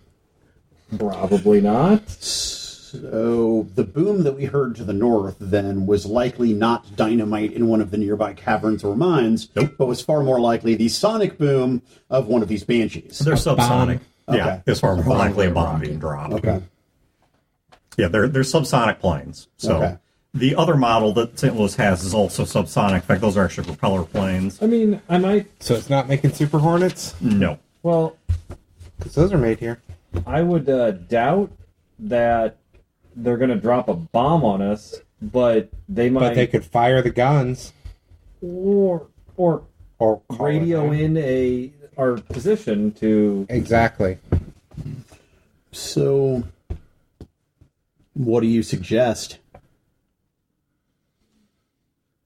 Well, we either continue how we're going and hope that they just call in our position, so we are... That's not what I asked arrested. you. You're going to do the thing that you always do. You're going to give me options, but you are not going to pick. What do we do? The planes are getting incredibly close. Once again, they're not headed directly at you. They're headed somewhere to your left or westward. Okay, Dan, I'm looking around. Is there a building nearby? Yes, you're in the suburbs. There are several, no huge buildings, but there are a few kind of mid-sized buildings. You think this might have been a business area of the suburbs at one point. Okay. About an old cell tower. Yeah, if you want to climb one, you'd be crazy, but I won't stop you. I'm just thinking, I'm looking around for a building we can easily get in. And then, look, let's have this conversation in there where we can't be seen from up there. Right. I'll start moving toward it. I walk towards the building. Okay, the jet engines, as you guys walk towards that building, are you going to walk in such a fashion as to break up line of sight? I don't think we'd even think of that. Like, Wait, what do you mean? Well, I mean, are you going to move into a building to get cover, even if that means losing sight of the planes, or are you making a priority of keeping eyes on the planes? Oh, yeah, even if it means losing sight of the planes. Okay, then what you guys hear is you hear the jet engines get louder and louder until they're a roar that begins shaking rubble on the floor and creating all kinds of chaos around you. And you hear a whole lot of small arms fire. And then there's a very brief silence, followed by the walls of this place shaking and a deafening boom. And a couple of seconds later, everything's completely quiet. And a couple seconds later, you start hearing things raining down on the roof of the building you're in. You can still hear the jet engines up there. They are fading a bit into the distance at the moment. We need a radio. And I'm covering Leanne to make sure that rubble doesn't fall down on her. It's like, they're bombing. That is apparent. Well, How close was that? I glance out the close. windows. Wayne, as you go up the windows to glance out them, give me 2d6 plus a speed check. All right. What is your negative skill, your bad skill? Guns and mechanics Guns and are my okay, two this bad. won't apply to you. Okay, 2d6 plus your... All right. That's good because I have a low speed. 13. Okay, so Wayne, you get up to... Hang on. Okay, they're going to actually beat you. So you get up, as you get up to the window, so he's like kind of peeking out the window. He is suddenly knocked over, not intentionally, but a trio of men with assault rifles jump through the window and into the same room as you that you guys are gathered. And one of them just so happens, not seeing Wayne because he's coming up from the side of the window, just lands on top of him. The two kind of go sprawling out. And when he goes sprawling out and yelps, the other two don't seem to hear it at 1st. You're guessing the boom may have left them a wee bit ringy in the ears. But once they catch it in the peripheral vision, one of them hits the other on the shoulder, and they turn around, guns raised, but looking more confused than anything else. what's their insignias, if they have any? They are not wearing any insignias. In fact, the clothes that they are wearing, while they appear to be mottled gray and green, this looks more like a rough paint or dye job to do some kind of mixed camo that would work in an overgrown suburb. This doesn't appear to be quite that organized. All right. There is this moment of pause. Immediate actions, if any. Philip. I raise my hands And up. Motomar. How close Show them. am Basically, I show them unarmed. to them. To the closest one, probably no farther than you are from me right now. Okay. My intention is to grab his barrel and point it away from me. Okay, so you're a step forward and grab at his barrel. Lee, any actions? Do I see him, like, trying to grab the guy's gun? You see him leaning forward. I mean, he's starting the motion. Oh, I hit the deck. Okay. Songbird. Is there any place to hide for cover? Oh, yeah, you dive for cover. All right, then I dive for cover. Okay. Dr. Marshall she's already crouched in a corner and she's just staying there because she's kind of frozen. Casey is also, he's kind of doing a Phillips doing of holding still, hands out. Yep. Okay. They don't fire. And one of them says, "Who are you for?" Lee stands up. Lee kind of stands up, brushes himself off, and he steps forward, steps in front of Motomar. Actually, he imposes himself between Motomar and them. He looks right at them and he goes, "Who's in charge?" And he kind of means like in this group, not like who's the president. But The group of them actually gonna look at each other for a moment. Like, do you have an officer? one of them steps forward and says, "Sure, I'm a lieutenant." Do you know who I am? He looks at you. Let me see. Does he recognize your problem is Yes. So actually, going to get bonus dice against you, if you consider that against. Oh yeah, I see. If anyone needs 3 5s for their card, there you go. He kind of looks at you. That son of a bitch that works for Caller. No. You sure as shit testified on their behalf.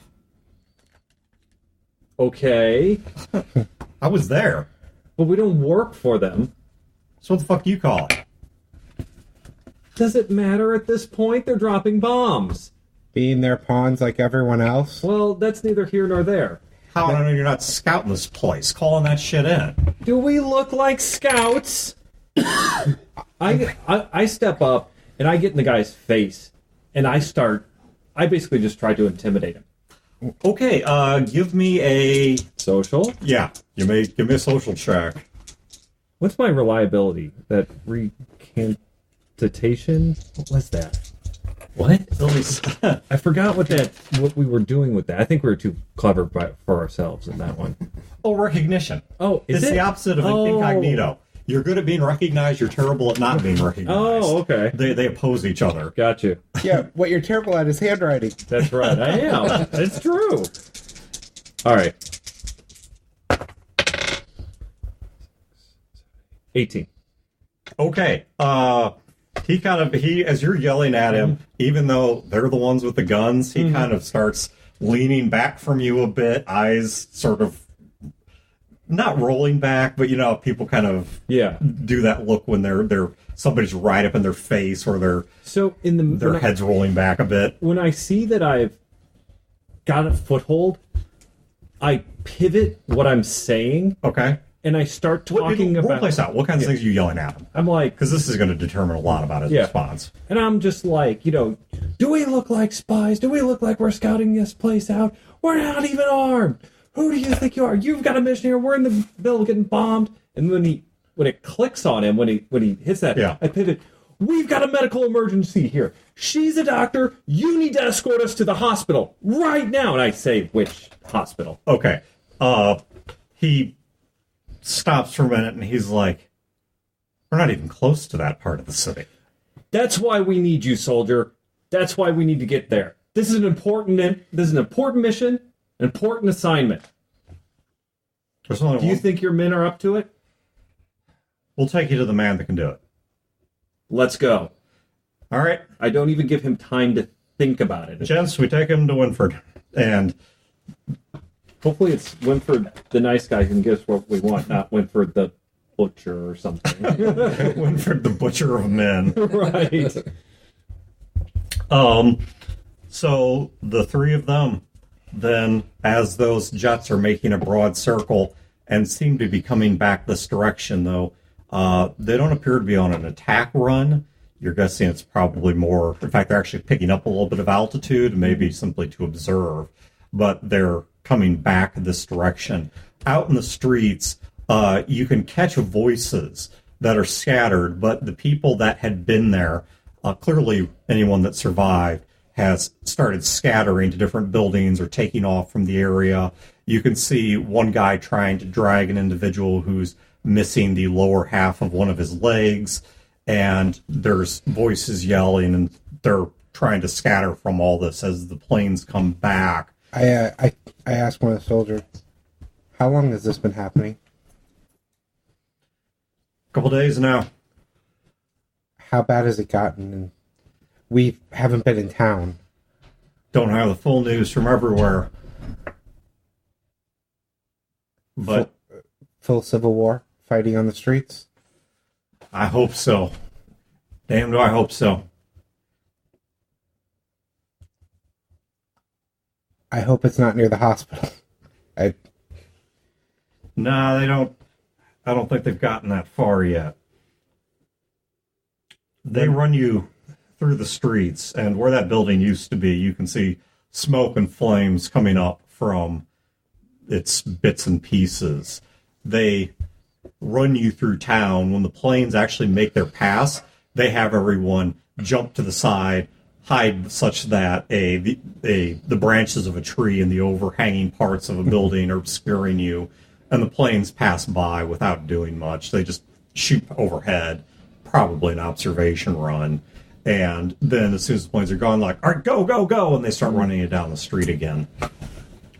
And where they take you is a couple blocks down, and you think all total you've maybe gone a mile or two away. And so it's a bit of a run. and they lead you to the doors of a church. It's like everything else here, old church building, red brick. Its doors are open, seem to be in good repair. The whole building actually seems to be in pretty good repair. Seems to have been treated very well both by time and the locals. And inside of the church, there are people gathered. You see a couple of them in the makeshift uniforms like these. Most of them appear just to be random civilians that live in the they're the outcasts that exist in the suburbs and the sprawl outside of the areas that the houses control within St. Louis. These are the people that exist in the periphery of the machine. And they serve a variety of purposes for the machine, including low-grade labor and things like that. Some of them will, in their lives, attempt to, and successfully do so, join the machine if they show sufficient potential, or some house needs them for some purpose. But the way that these individuals are dressed, the ones that are fighting, you don't recognize them as, they don't appear to be representing any house.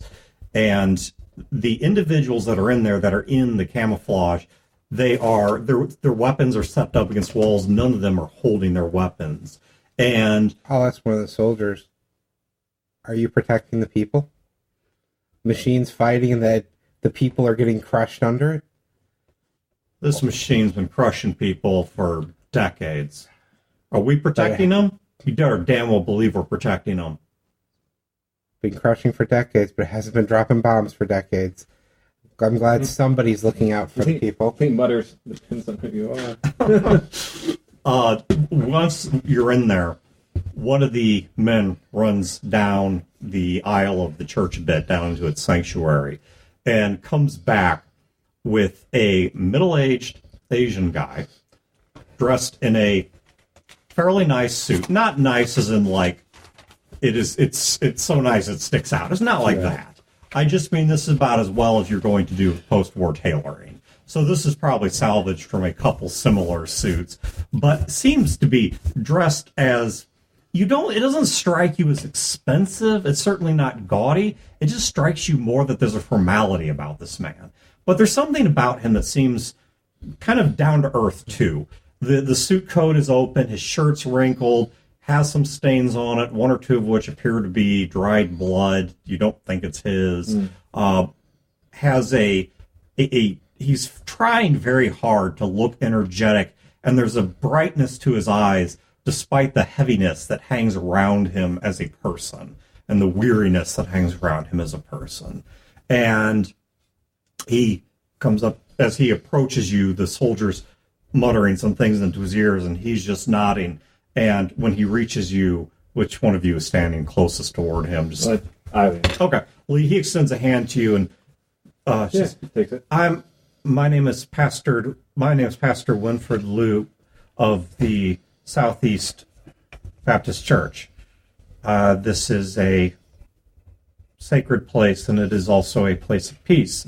So, as our peace rests upon you, I hope that peace you will also bring to this place. I know not of whatever troubles or travails have brought you here, but please do not continue them in here. Thank you for greeting us, sir. No, we bring no troubles with us, at least none that we carry, and we don't wish to trouble your house. We need to get to names the hospital, Washi, I guess.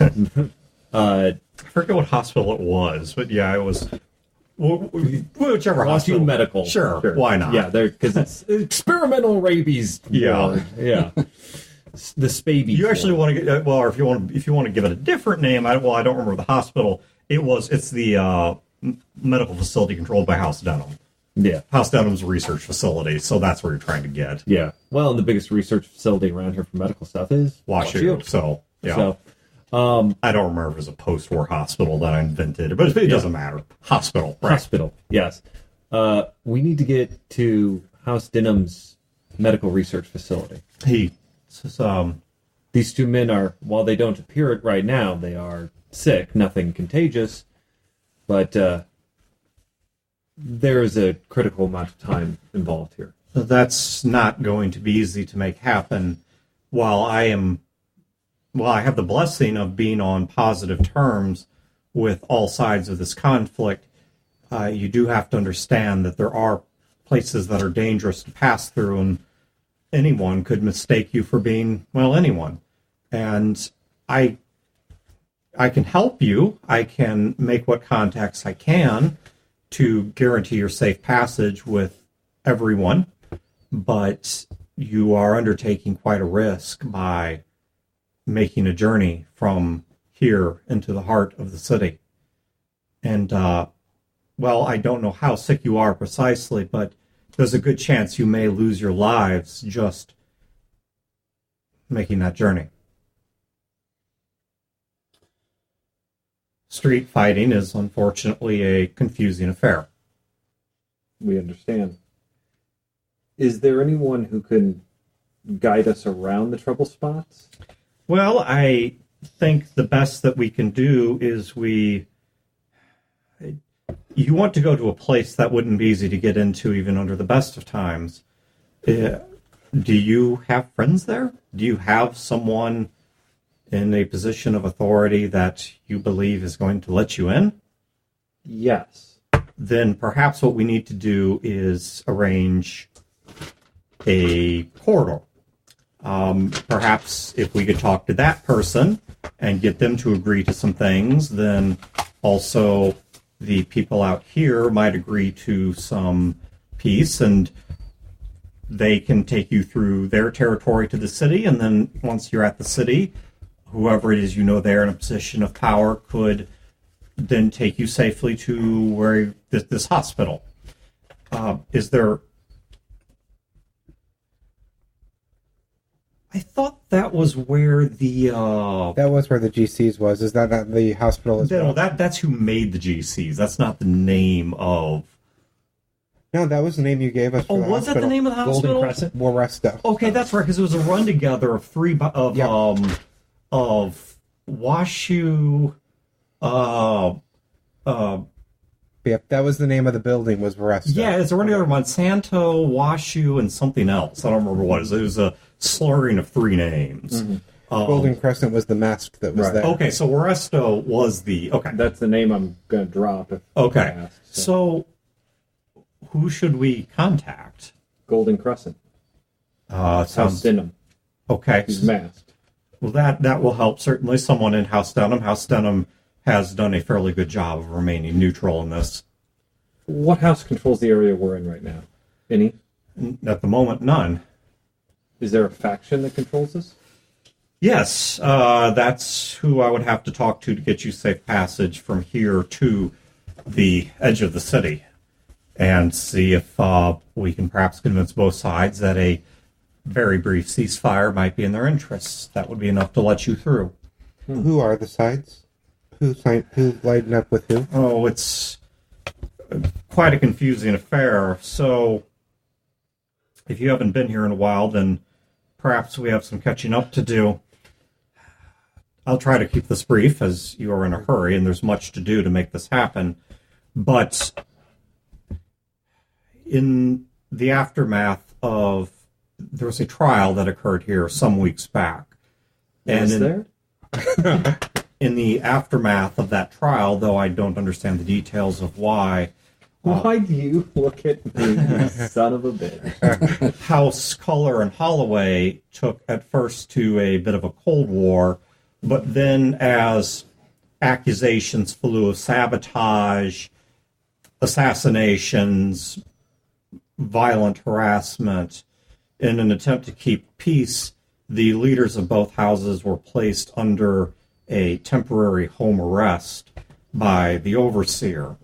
But I'm told that the fighting became more heated. The leader of House Caller survived? Yes, Duchess, last I heard, she's still alive. And they were placed under an arrest, but it's my understanding that outside of the city, amongst the properties and interests of both houses, that the fighting got a bit more intense. And there's concern that fighting may spread to other houses, or that some of the individual towns may become restive. And so the Overlord, wanting to consolidate power and to make sure that things remain peaceful, is doing what he can to first maintain a peace here. And for better or worse, the people that have lived in the shadow of St. Louis for many, many years have seen this distribution of forces, this draw down and thinning out, as an opportunity to change the way things work. And so they have risen up, and now there's a great deal of difficulty that's spread throughout the town. The other houses haven't taken sides yet, though? If they have, it's only been privately so, and I'm afraid I'm not privy to such information. But if they have, only privately so. Any word of Herman, Missouri? No, there's been whispers of Herman. Herman is what started much of the distress. Not only did the conflict, from what I understand, begin there, but they have apparently recently contracted with a private militia. And now there's growing concern that with the power of that militia and the distraction of House Caller, House Holloway, and the Overseer, they may either declare independence or realign themselves with a house of their own choosing. And that would, well, have catastrophic effects for everyone involved. But the militia they've retained, from what I understand, is powerful enough that it could actually allow it. If they gain independence, then others will follow suit. The overseers or whoever's in charge will have to crush the town. They As a have good to. songbird. You look at her, and she's got kind of a 1,000-yard stare, and you can almost hear the calculus in her brain. You said that if we came, the Rat Man would win. Well, The Rat let's Man is not winning now. talk about this here. I'm not saying it loudly. Yeah. I'm whispering this to her. Right. The Rat Man is already winning. We are the only factors that can change that. We just have to figure out what that change is once we're cured. I was wrong. I was wrong. I mean, I was right, but I was wrong. But you're right. We shouldn't discuss this here.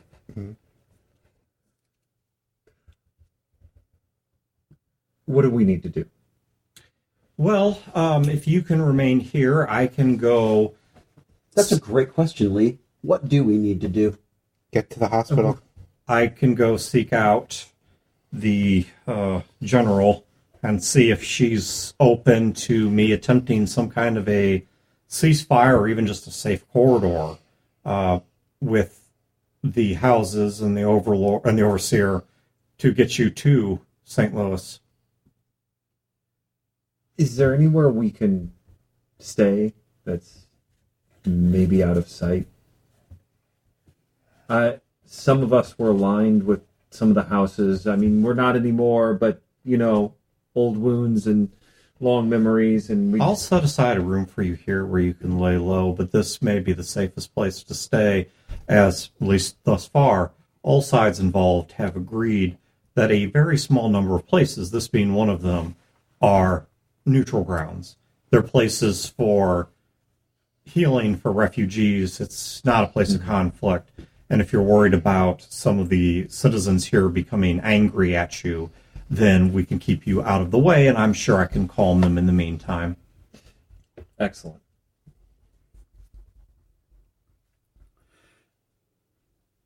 So, if once they get us set up with our room and we are alone, So he takes you guys back to what, by the looks of it, for any of you that would even be familiar with such a thing, you're guessing was once upon a time in a Sunday school room, classroom for kids is how it would look.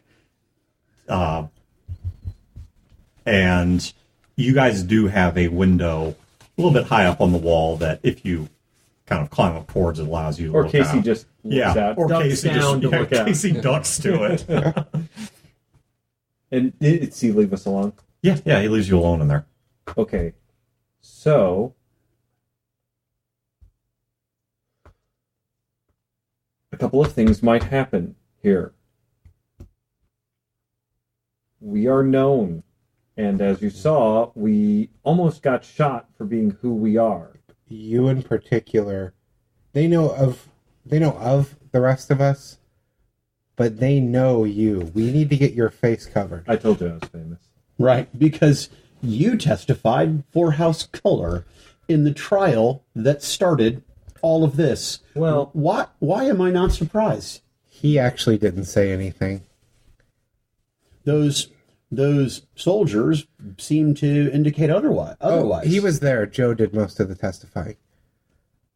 I see, but they remembered you with animosity. everybody remembers me Yes. with animosity. Actually, most people Jesus. like me. I don't. Thank you. For your Have I mentioned you have a wonderful singing voice lately? Do you have? for your safety and ours, when we go back out, we need to find a way to disguise you, cover your face. He is literally just staring at you, saying, for the first time in days, he is completely silent. Not a mask. I know what that must mean, but we have to cover your face somehow. Hats, scarves, bandages, I don't care. You know that we're injured and we're looking for a hospital. Dr. Marshall says I could bandage. I could find clothing around here, anything, old choir robe, something, and I could bandage your face. I could bandage these two as well, just so it doesn't look incongruous. Okay. Here's something we have to consider, too. That gentleman was very nice to us, very friendly. We all like him, right? Maybe he's not nice, maybe he's not friendly. Maybe we're getting turned in right now. Armed men could burst through the door at any moment to arrest us and shoot us out back. I've thought of that. Or maybe he is a nice man, best of intentions, and we get walked out, and then somebody sees us and recognizes us and shoots us out back. We maybe need to have an escape plan. Yeah. I'm going to assume there's a chalkboard. Sure, Is why there- not? And chalk Sure, why not? chalk doesn't spoil. Yeah, chalk doesn't spoil. On top of that, even if before the war there was a dry erase board or hollow surface or Right. whatever, post-war, if the pastor wants to keep using this place, he has to put in a sustainable post-war technology. Chalk's easy as hell to make. Lee goes over and we are in St. Louis. It is... Lee starts drawing a map of St. Louis. While we're here, we need to be prepared for anyone and everyone we talk to betray us. Yes. It's almost as if we shouldn't have come. That said, we are here. And he draws a circle.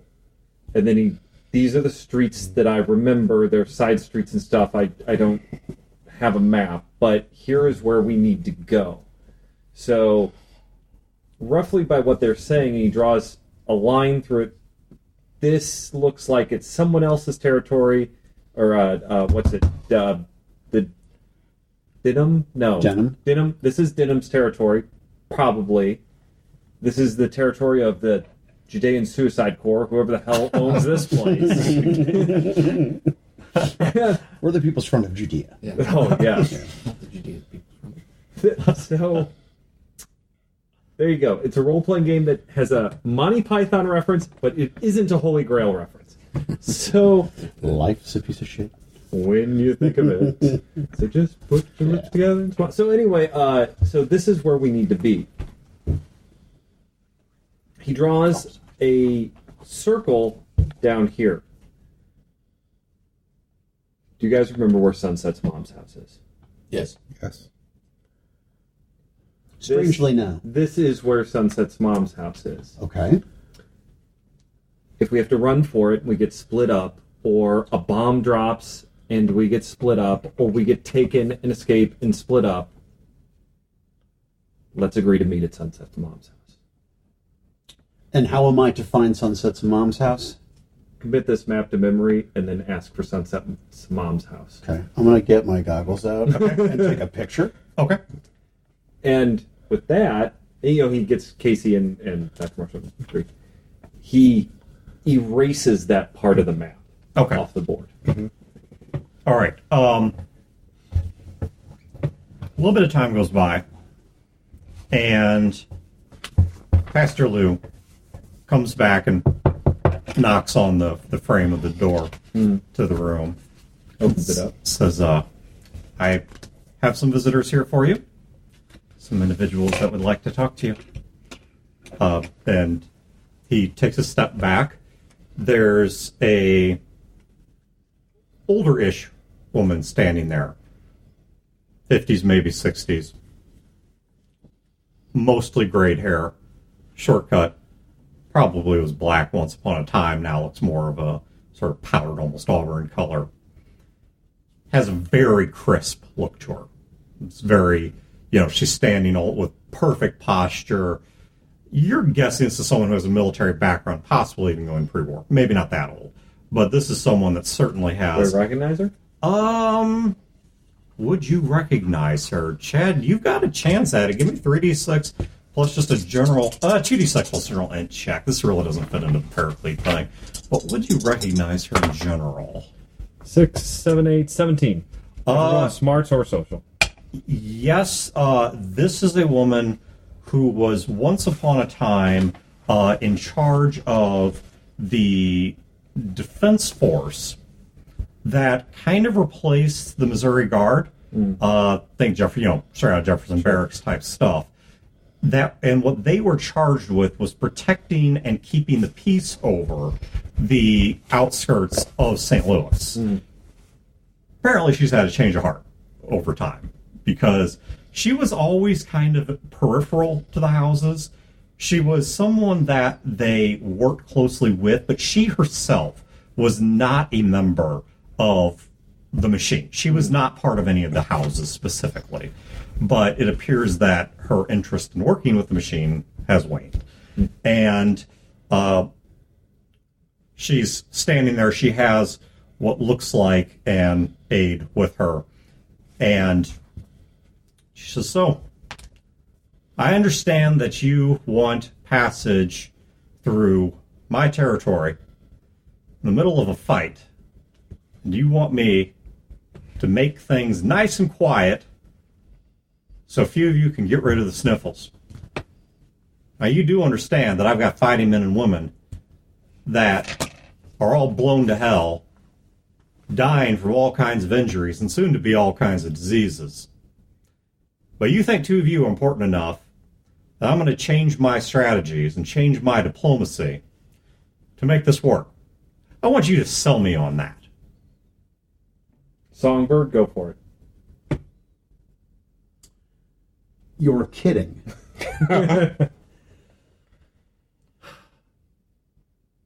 I don't know the full situation of what's going on here. I don't know what you want. I don't know what we have to offer in relation to what you want. But we do have tangible value in certain situations. We are not bumpkins that just rolled off of a boat. And we're willing to trade. You offering your services to me? What do you think my services are?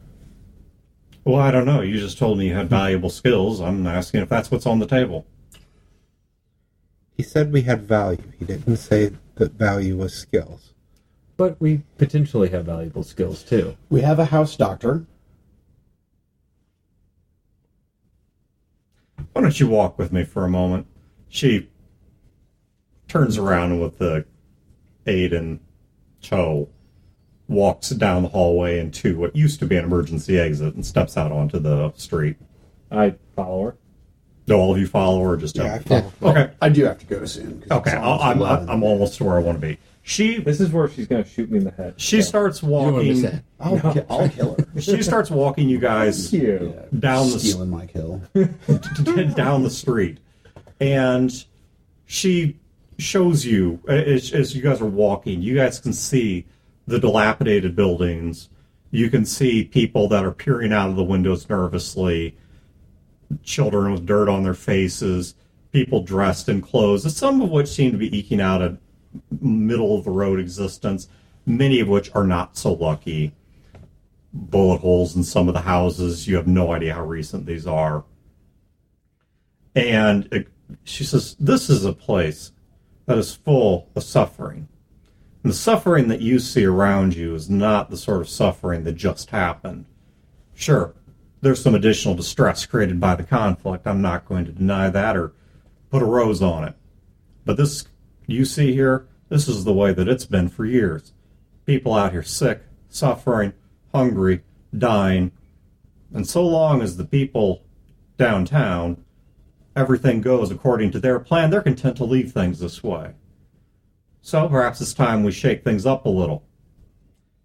And if you can help me do that, and as she's walking on the street, every so often a twosome or threesome of soldiers will happen past, and they'll salute her, and she'll salute them back, and then they'll run off and keep going about their business. If you can help in that effort, well, then I might see fit to help you. Otherwise, quite frankly, I'm not sure why giving up any of our opportunity, any of our time to let them regroup, to let them do anything is advantageous to us. My heart goes out to you if two of you are dying. Do you have a map? That is all we ask is a map. We'll get there ourselves. We just need something to plot a course of action. As she's walking, she stops by an abandoned house, and you only know it's abandoned because from the ground level, you can see inside the door, and in the living room, there's a couple people standing around a table talking in hushed tones and moving stand-in items for what could be forces, what could be buildings, but talking, and upon seeing you guys, they kind of stop talking and just, cross their arms. And She have like a rank? Colonel or something? That's on, yeah, she's wearing a colonel's rank. Colonel, we need to get to this medical facility, and they are going to make us pay. Not money, but basically what you're asking for as well. As much as I love to make deals and move the chess pieces about, so to speak, we don't have time or inclination. Really, we don't even need a map. Here's one thing we would like, and you may not even be able to provide that, or be willing to provide it. Can we walk to the edge of your territory without your people shooting us? And I don't mean accidentally. The accidents happen. There's a firefight. I get it. But without someone commanding your forces to shoot us. Can we get a pass or something like that? She looks towards the people that are around that table, and she calls to one of the men that has their back turned to her at the moment. Says, Captain, I'm sure you've overheard this.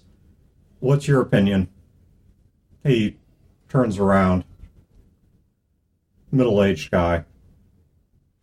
Very, very tightly buzz-cut hair, beard, mustache, clean-shaven neck, but beard and mustache also very tightly shaven, like his hair and his beard are all the exact same length. That length is very short. And it is regulation. Yes, it is regulation. And he puts a dark-colored beret on his head and steps down the stairs, kind of looks the group over, and says, Colonel, ma'am, let's give him the escorts. And he then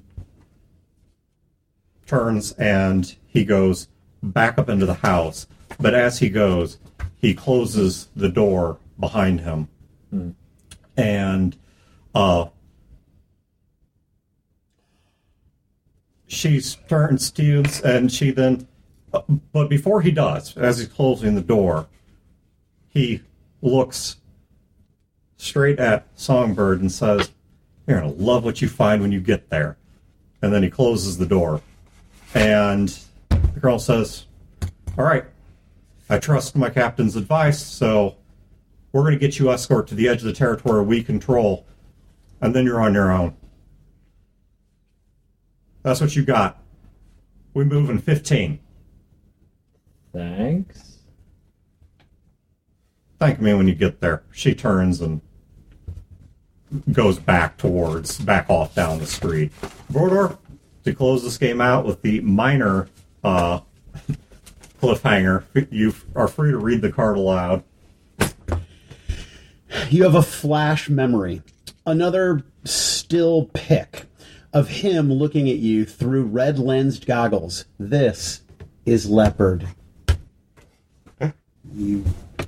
If only I got you guys to the big cliffhanger, because there's something much that would be a whole lot more fun to leave you guys walking out the door on. Huh. So you're gonna shoot this guy in the face? No. That would end with you all dead. I'm just gonna put that one out there. Give the number. We've got a chance. All right. I know we ended kind of late, so No worries. So, any quick post-game commentary? Wayne made table tent tombstones. Tombstones, yeah. For I will say, man, Rip Joe, Rip Lily and Marshall. I didn't want the game to end where it did, because the game was, like I said, I'd written almost nothing for the trip. I written a little bit, but it was almost all to occur in St. Louis. And so there's still a lot more that's going to happen in St. Louis. But I did rush through a little bit of that content because I didn't want to just end it on, okay, you guys have a nice conversation. Now you get there. Next game. No, that's such a boring-ass place to leave a game. Yeah, no, it's good pacing. You're right. I had to get you guys to something more interesting than, okay, you tire yourselves out with conversation and reach St. Louis.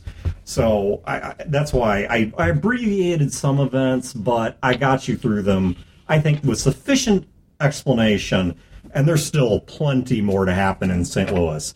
We're just getting started with St. Louis, so it's not like you're going to go downtown and everything's hunky dory. And right, here's your shots. See you later. You get a little smiley sticker. It'll be like the the recipe montage on iZombie. It'll just be a quick few shots and sound, quick, interesting sounds of medicine being whipped together, and then ending with close-up injections on both Philip and Modamar's necks. I'm sure the space medicine's already cured us. We'll be fine. We're good. So, alrighty, cool. Well, we're going to cut this one out here because we've run kind of late and Brodor needs to get home. He's going to turn into a pumpkin. Thanks, you guys, for listening. We'll catch you again in 2 weeks.